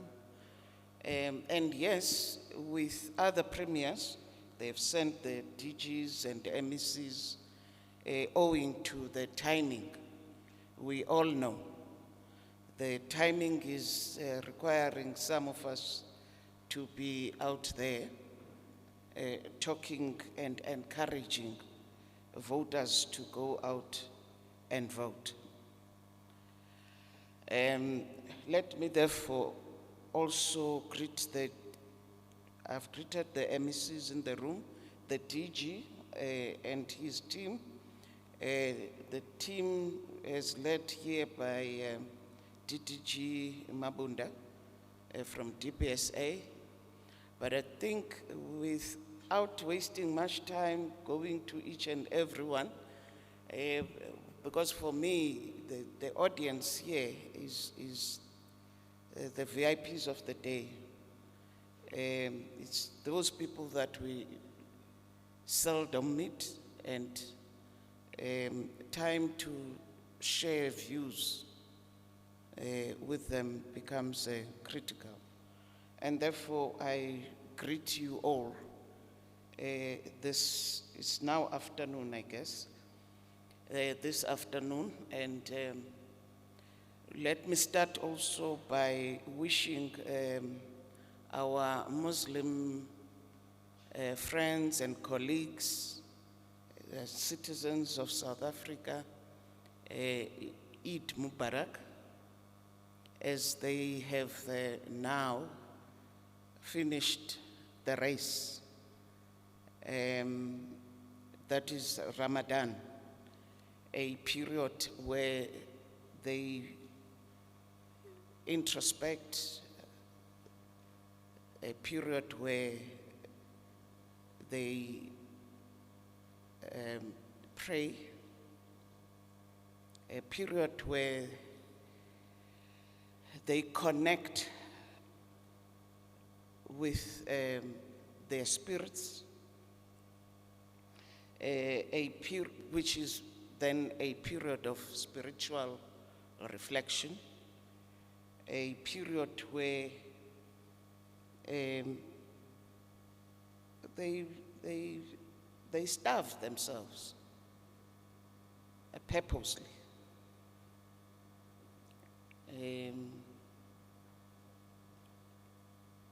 Just to prove that you can live without food. Because sometimes we tend to forget that.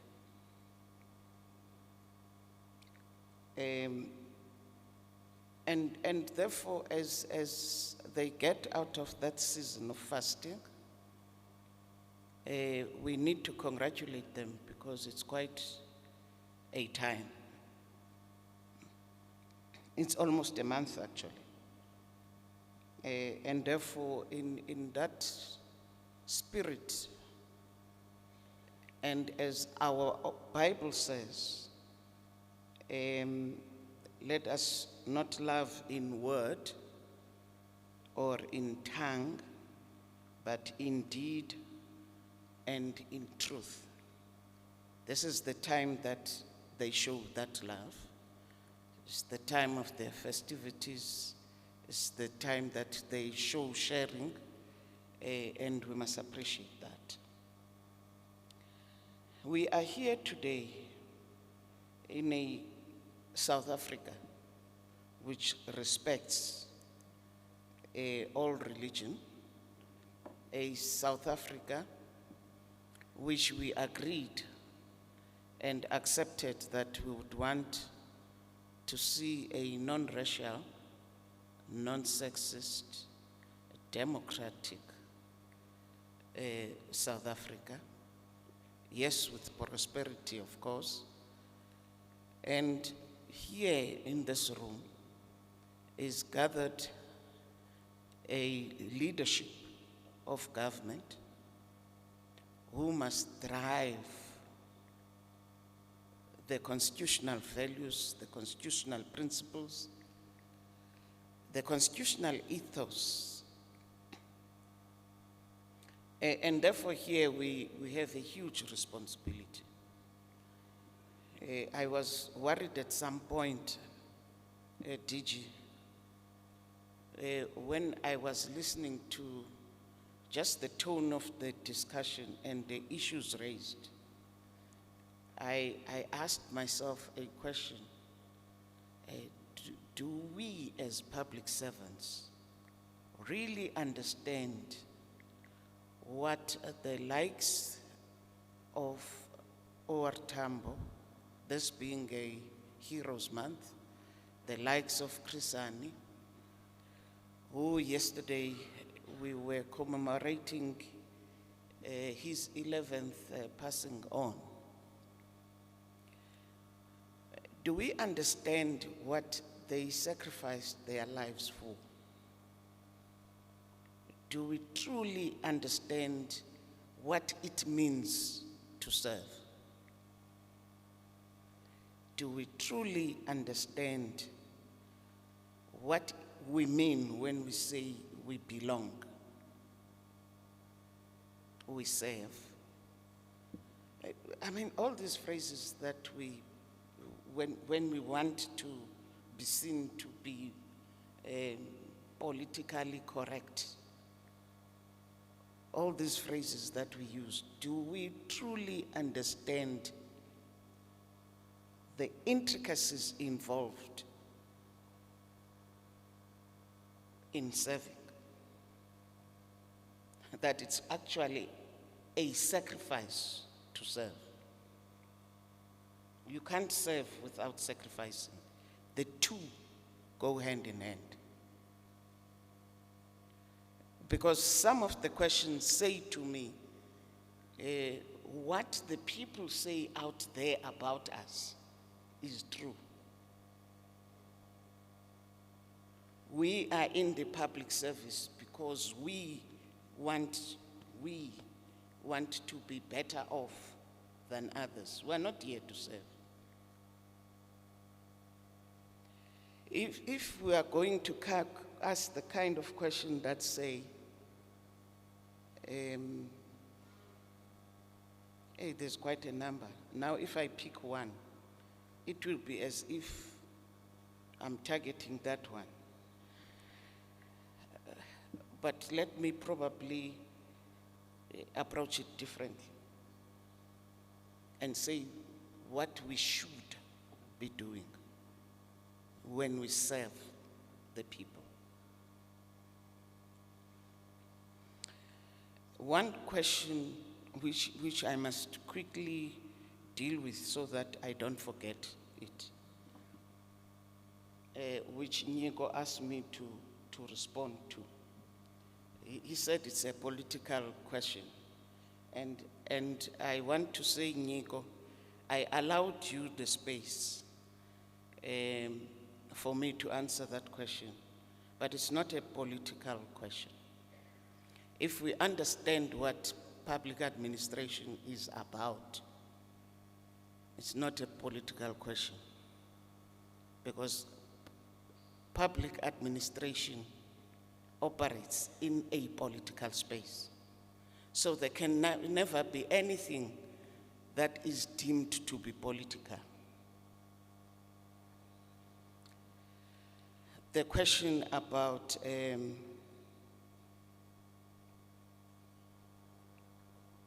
deployment. Let me hasten to add that you would be aware that the question of deployment is a question which is now having been identified in the Zondo Commission as a challenge in terms of how it has been implemented. The DA took it to court to challenge the ANC to give it its records and all. You know that has been a public issue. And to say we don't defend as government, because we're also tracked to that court as DPSA. And in the policies of government, I still maintain, and I will always maintain, in government, we do not have a deployment policy.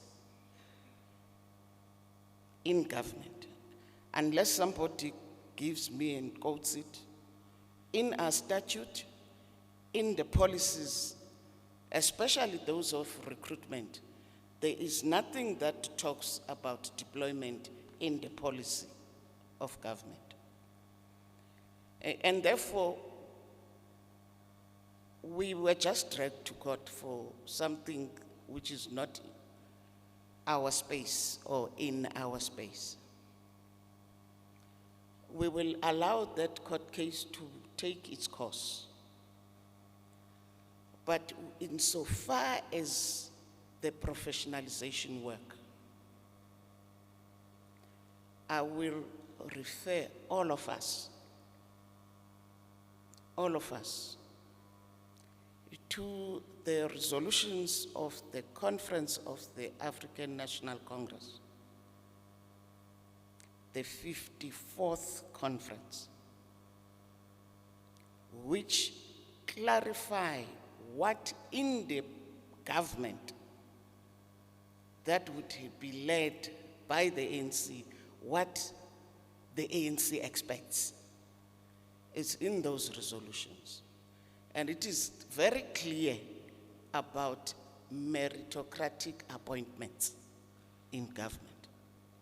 It's not wishy-washy, it's very direct. It is very direct about a capable, ethical public service, developmental public service. Those values, those principles are in that resolution. So, I wouldn't want us to therefore find ourselves having to discuss issues that are non-issues, insofar as I'm concerned. I would want us to focus on that mandate, because those resolutions were mandating those of us who represent the ANC in government to ensure that those policies that came from that conference are implemented. And therefore, professionalization is not something that came from the sky. It's observations that were made by the ANC, and it directed its deployees to say, go into government and deal with these issues in this way. And that's what we are doing.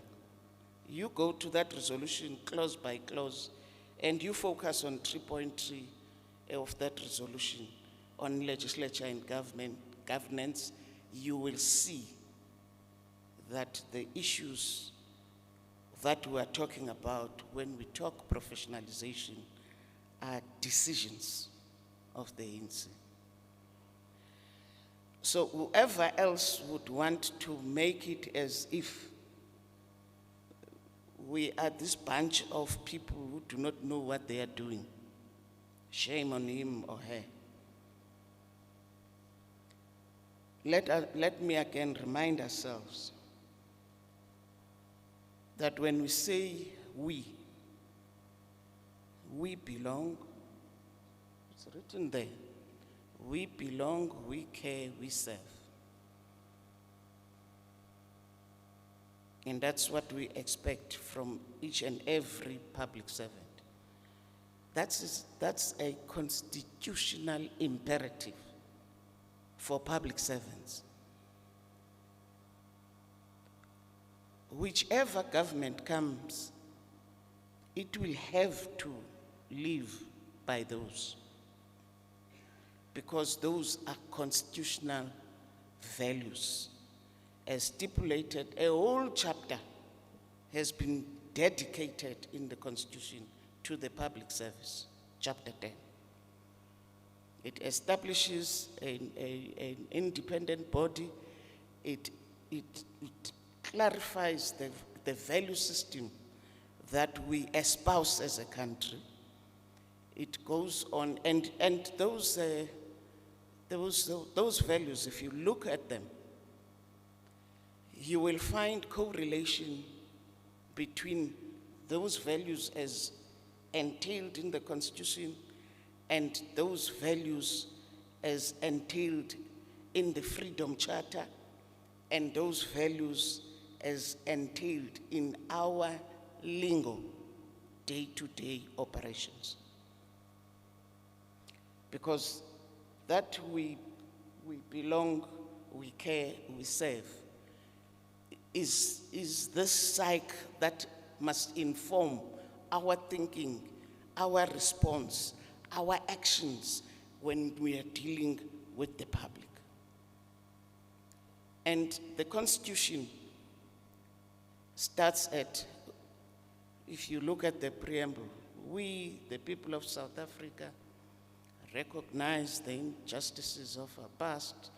It goes on and on and on. But there's a phrase I always would want to refer to when talking to public servants specifically. And that one is that having laid the foundations of a democratic and prosperous country, we improve the quality of life of all citizens and free the potential of each person. So when we talk about the NSG, we are operationalizing what is in the Constitution. So let us be mindful of that. When we talk about in the Freedom Charter, we, the people of South Africa, declare for all our country and the world. It means we are again emphasizing the collectiveness, the collective approach, the responsive approach. Our Constitution was based on that Freedom Charter. Yes, some of the clauses and some of the principles were taken from other constitutions of the other countries, but the foundation is the Freedom Charter, is our own document. And if you understand how that Freedom Charter was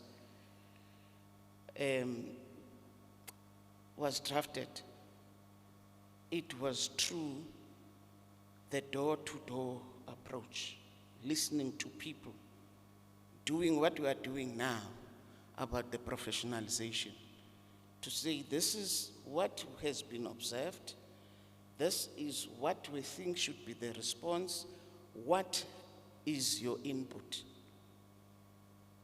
So that in the end we have this richness that reflects the interests of the country.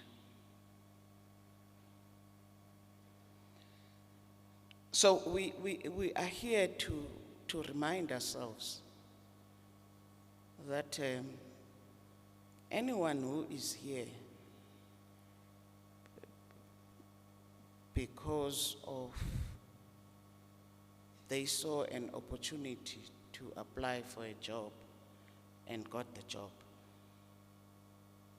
is in the wrong space, because we expect a public service that serves the people.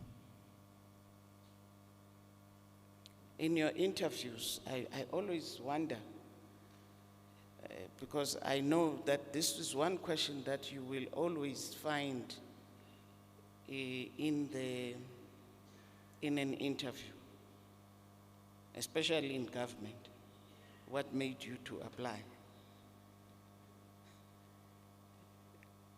Is there anybody who has never asked that question?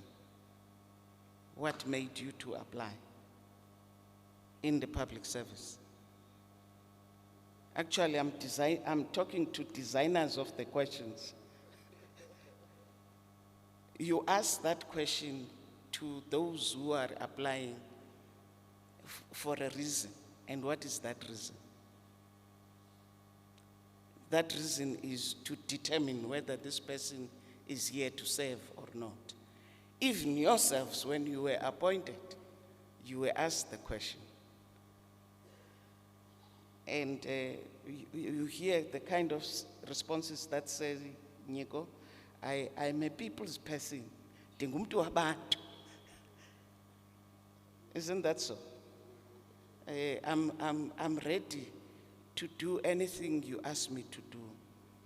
I'm a kind of transversal person who can fit anywhere.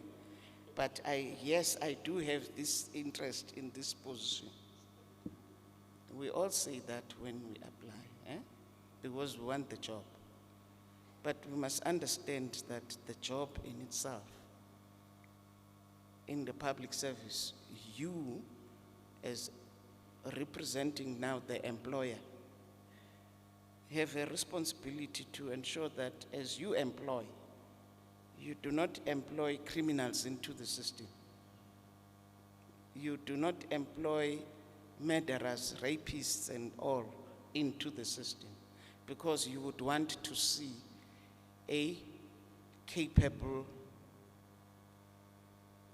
and ethical and a developmental state.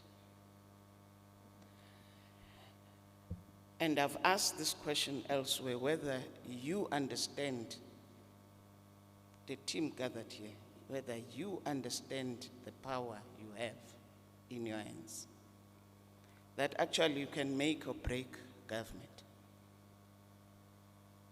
And currently, I was listening to one wanting to say, is it criminal to criticize? Is it still criminal or forbidden to criticize government as a public servant? And I was asking this person, I was asking myself, is this person aware that he or she is government?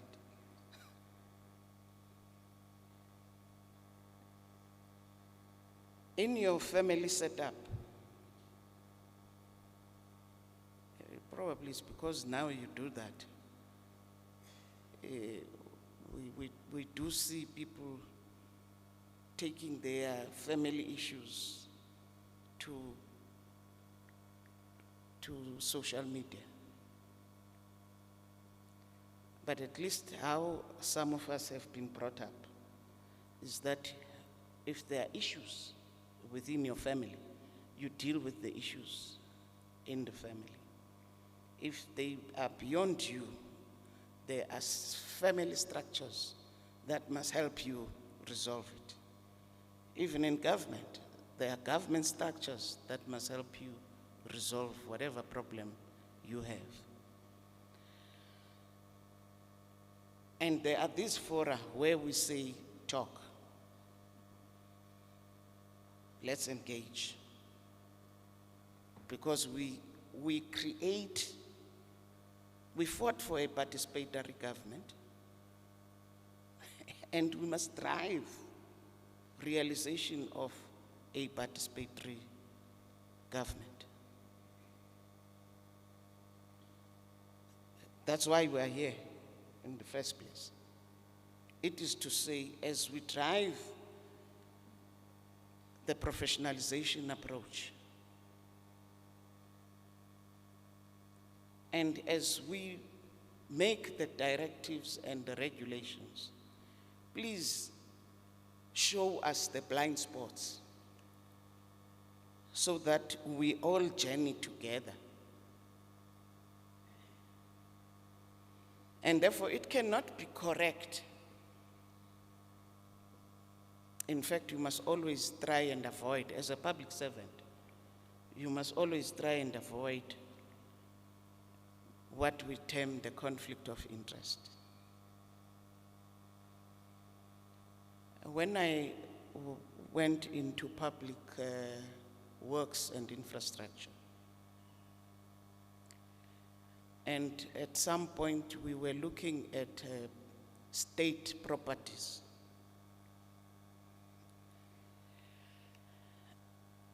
And at times we had to deal with the transfer of land from one beneficiary to the other beneficiary. You realize that there would have been farms, large tracts of land, that would have been given to someone by public servants employed in the state to give one a farm for R1. One will say, well, R1 in 1950 was a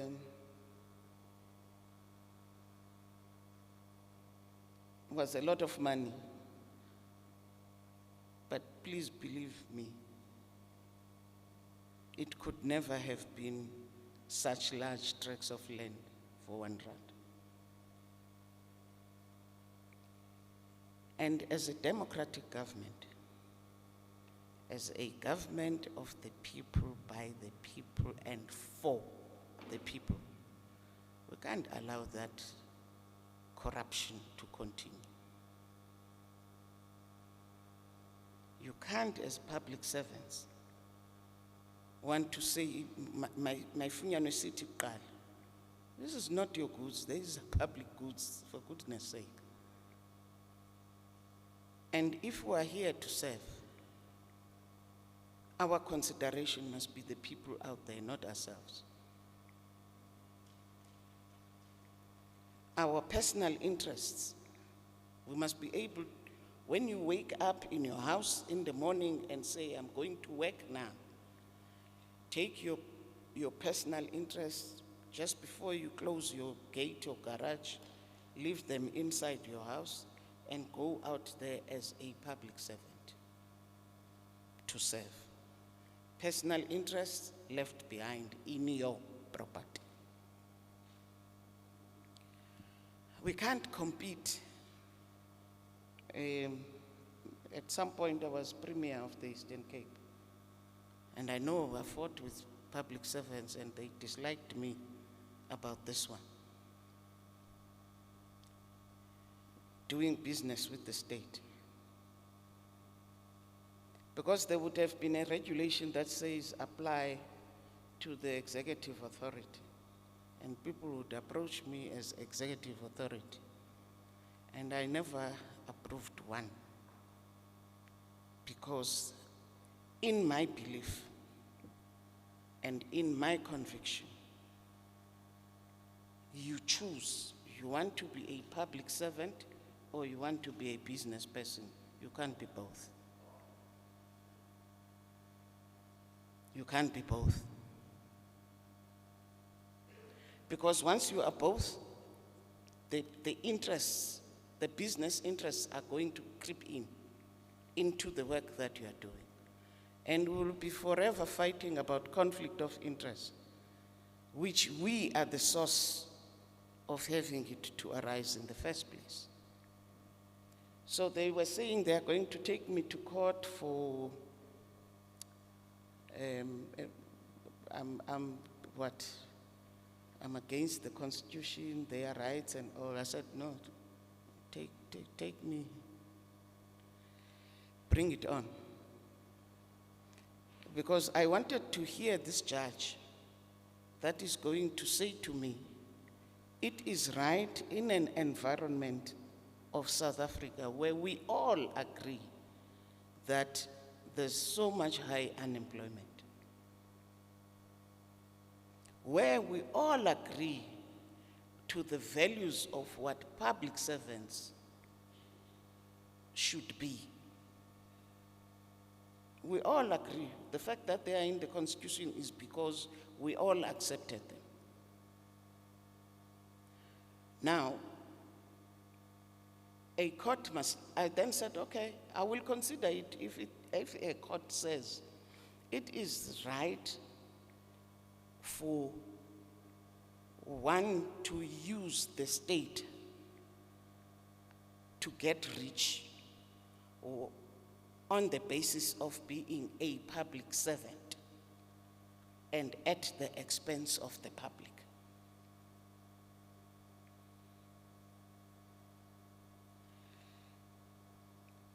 So I'm here also to plead to our consciousness and our conscience.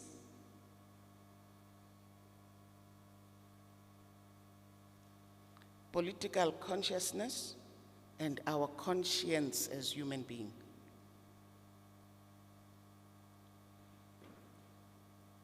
let us be conscientious about what we do. Let us be conscientious about serving. It mustn't be in the tongue when we speak, or in the words when we speak. It must be in the actions. It must be in the day-to-day decisions that we take. And therefore, professionalization, I do want to say, it's not some theory out there. It's what we do on a day-to-day basis. And as human resource practitioners, at the various levels at which we operate, we must be conscientious about our space. I could get from what the Premier was saying that there's some level of bullying in the workplace that is being exercised. And I just want to caution that that's against the values of our Constitution.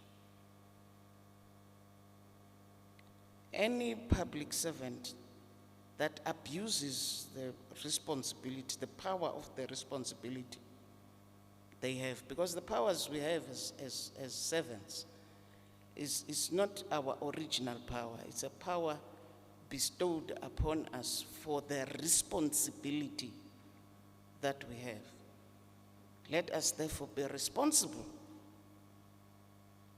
in how we exercise that power. It can't be right that because there's a differing views on certain issues, that then I will abuse my power to deal with you. When we say we belong, it is because we all belong. In the public service, of course, a farmer I am to. We are going to Notanda, where one will do as they please. In the public service, it's a workplace. There are expectations which are regulated on how we must act, how we must resolve people's problems, how we must act in an independent way, but in a responsive way, in a responsible way when we handle issues of the public. And therefore, I do know there would be issues of onboarding and all the 5 pillars in the professionalization. But mine is really about, once we have done all the other 4 pillars, how we sustain the public service. Somebody was talking about opening PESA. For as long as when PESA is open, people use it irresponsibly, it will remain closed.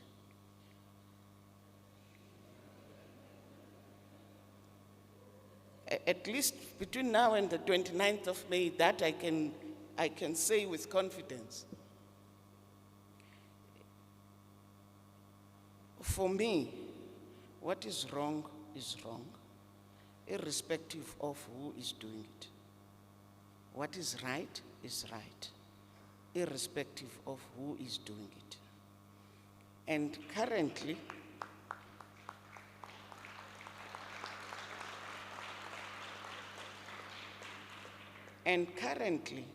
the experience has shown that we have what we would call a runaway wage bill, which the Minister of Finance is crying about every day. And what do? We do we add. We all know our country is financially in a corner. We all know that. But it is easy for us to take irresponsible decisions about the country that affect the country. When we just put people on PESA without applying our minds as to the efficacy of that action, we will close PESA.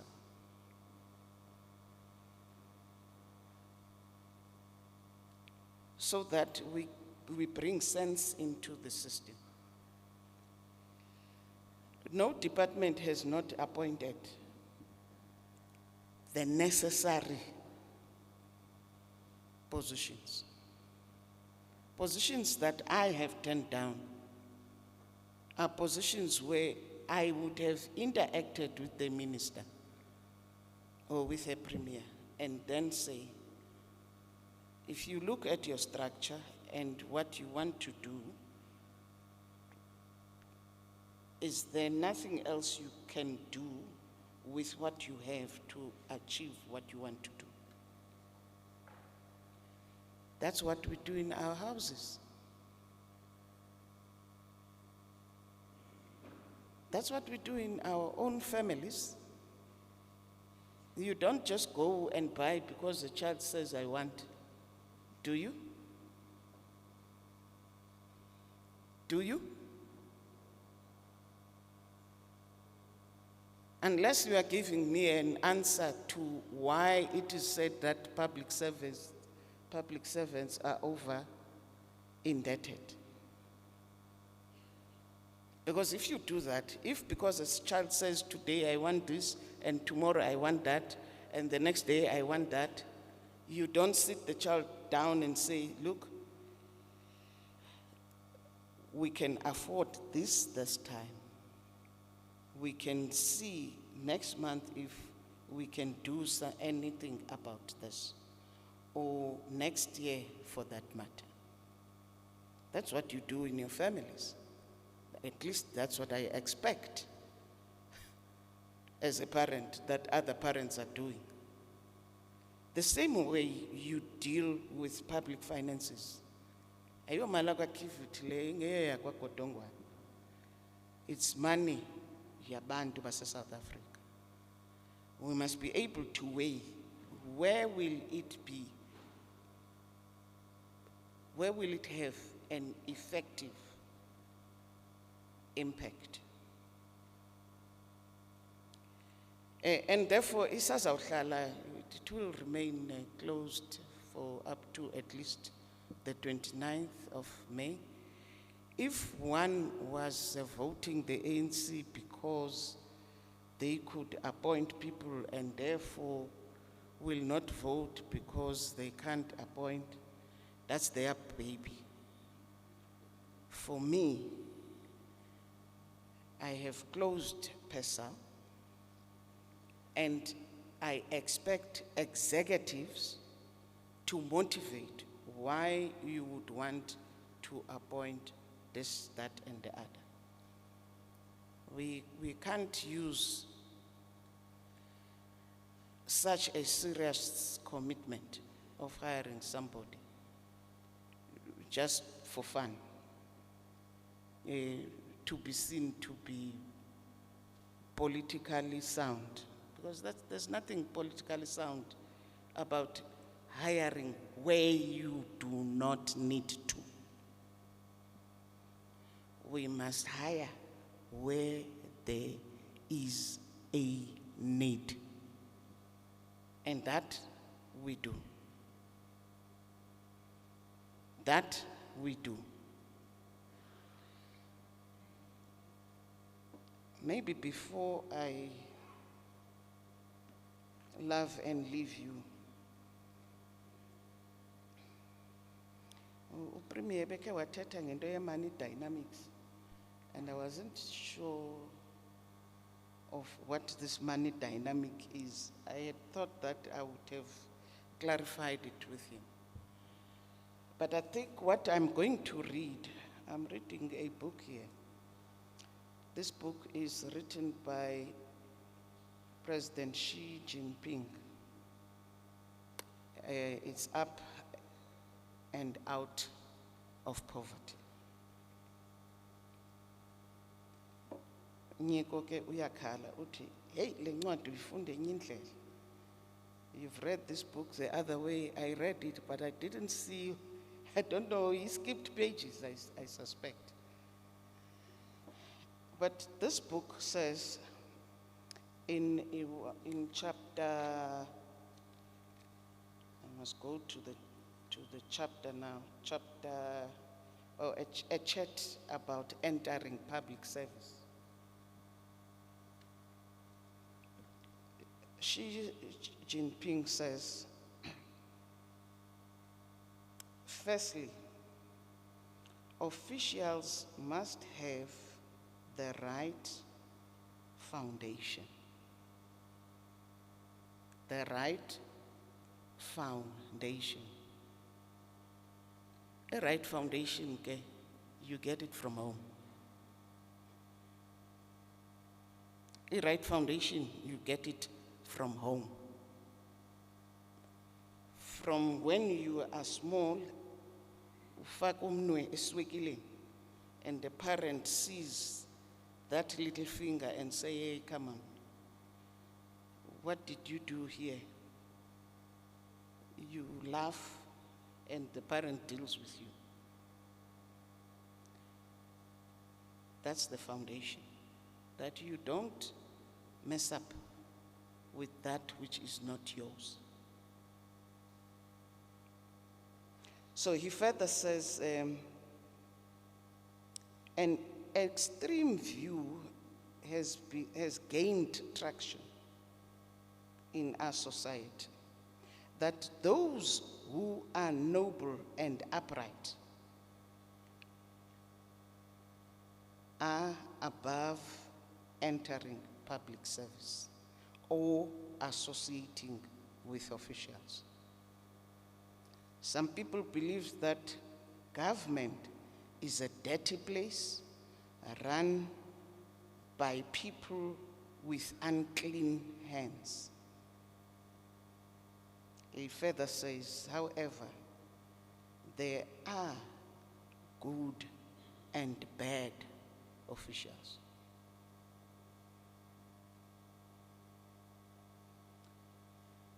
But he says, beginning with the first day on the job, officials should ask themselves 2 questions. Why do I want to be an official? What kind of official do I want to be?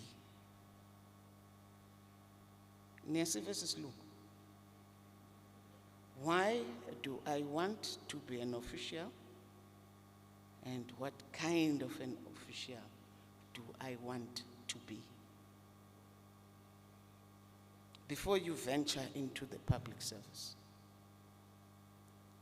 Because the few bad officials create this environment that when the people look at government, they see this filthy organization of selfish people.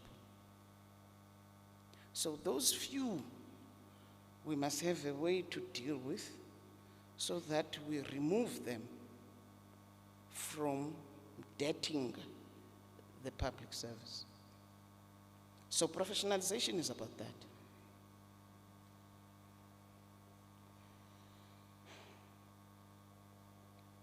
It says an official has only one purpose: to benefit the people. And benefiting the people requires that officials are selfless. Only then can we eliminate corruption, which in turn provides the condition for fair government, which then opens up opportunities to help the people find peace and contentment in their lives. And that's what helping people find peace and contentment in their lives talks to our own constitution of ensuring that we allow citizens to be the best they can be, to live up to their full potential. The second area he talks to is officials must have the right principles. And those principles are in our constitution. I've said that the whole chapter is devoted to them. I won't go to them now. It's your homework. But he has a caution that says, don't extend your hand. The extended hand will be caught. Don't extend your hand, because the extended hand will be caught.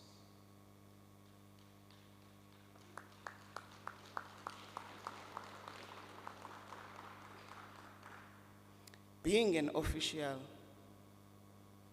means taking on responsibilities.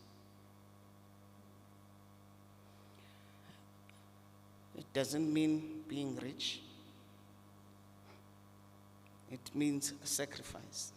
It means taking responsibilities. Thirdly, he says, to be an official requires integrity. If a thing doesn't belong to you, in fact, he says to us, we don't take a hair of it. If it doesn't belong to you, you don't take a hair of it. And lastly, he says, officials must have the right sense of justice. DG, unfortunately, this is the one area, as I was listening to the engagement, the comments of the Premier, your comments, I realize here we have a challenge of the sense of justice. And unfortunately, it's one area which is also critical, which is also referred to in those values, which is also referred to in that the founding provisions as well as the preamble of our Constitution.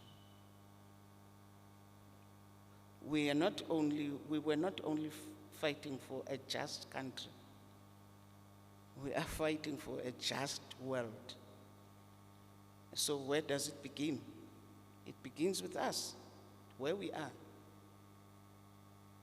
It becomes worse for those given an honor and given a responsibility.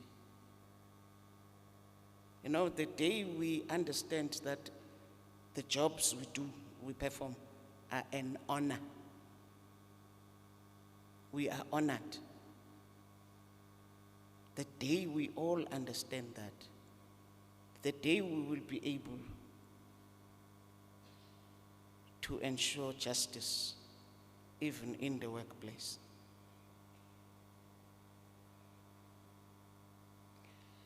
So, we probably must come back, Nico, and interact at a deeper level. Ewe mnandi ngangabuyi mhlawumbi nizawuthi ba uzobe phi. But the public service and the public servants are there. And ithi nitsho xa ningafuna usimamela, ufike esilapho uzosishiya apha. So I'm giving him umyalezo uthi, whether I come back or not, do come back to the Free State.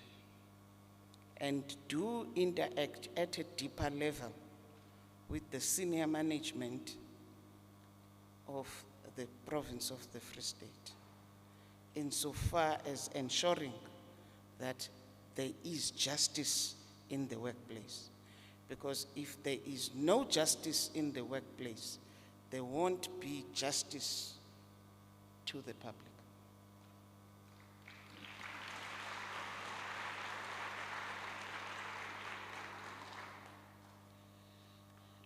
So I'm here to just encourage all of us to say we have a huge responsibility in our hands and on our shoulders. We are soldiers that must put a shoulder in the wheel of transforming South Africa. That responsibility is huge. And I'm talking to you at injury time.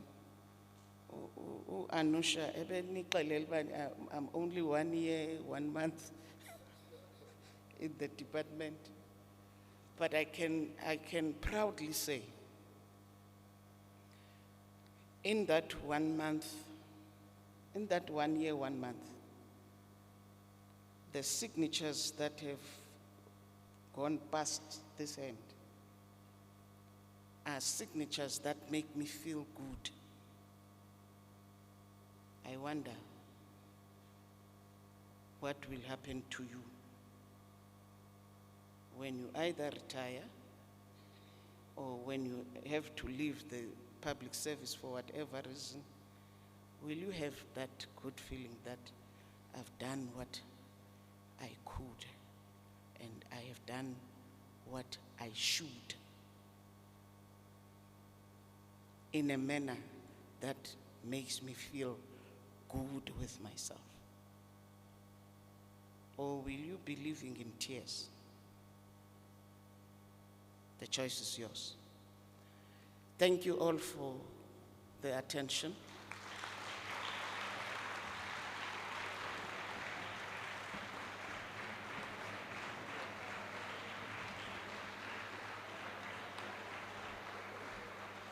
Colleagues, I want to make you feel good. This is the end of the program. We thank you. I'm sure that the ending of the program makes you feel good, right? We want to thank you very much. We have had extensive conversations, and we do commit, Minister, that we will come back. We'll have these deeper discussions. But if there are areas that you wanted to share with us, please communicate with us. We still want to incorporate into our programs, into our revisions. We told you that it's a broader reform that we're working on. We will be writing a report. We'll collaborate with the Office of the Premier on that report, and we'll share it with the colleagues that are here. There is lunch that is served as you exit, so please grab yourself something. Thank you very much. Thank you.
How are you?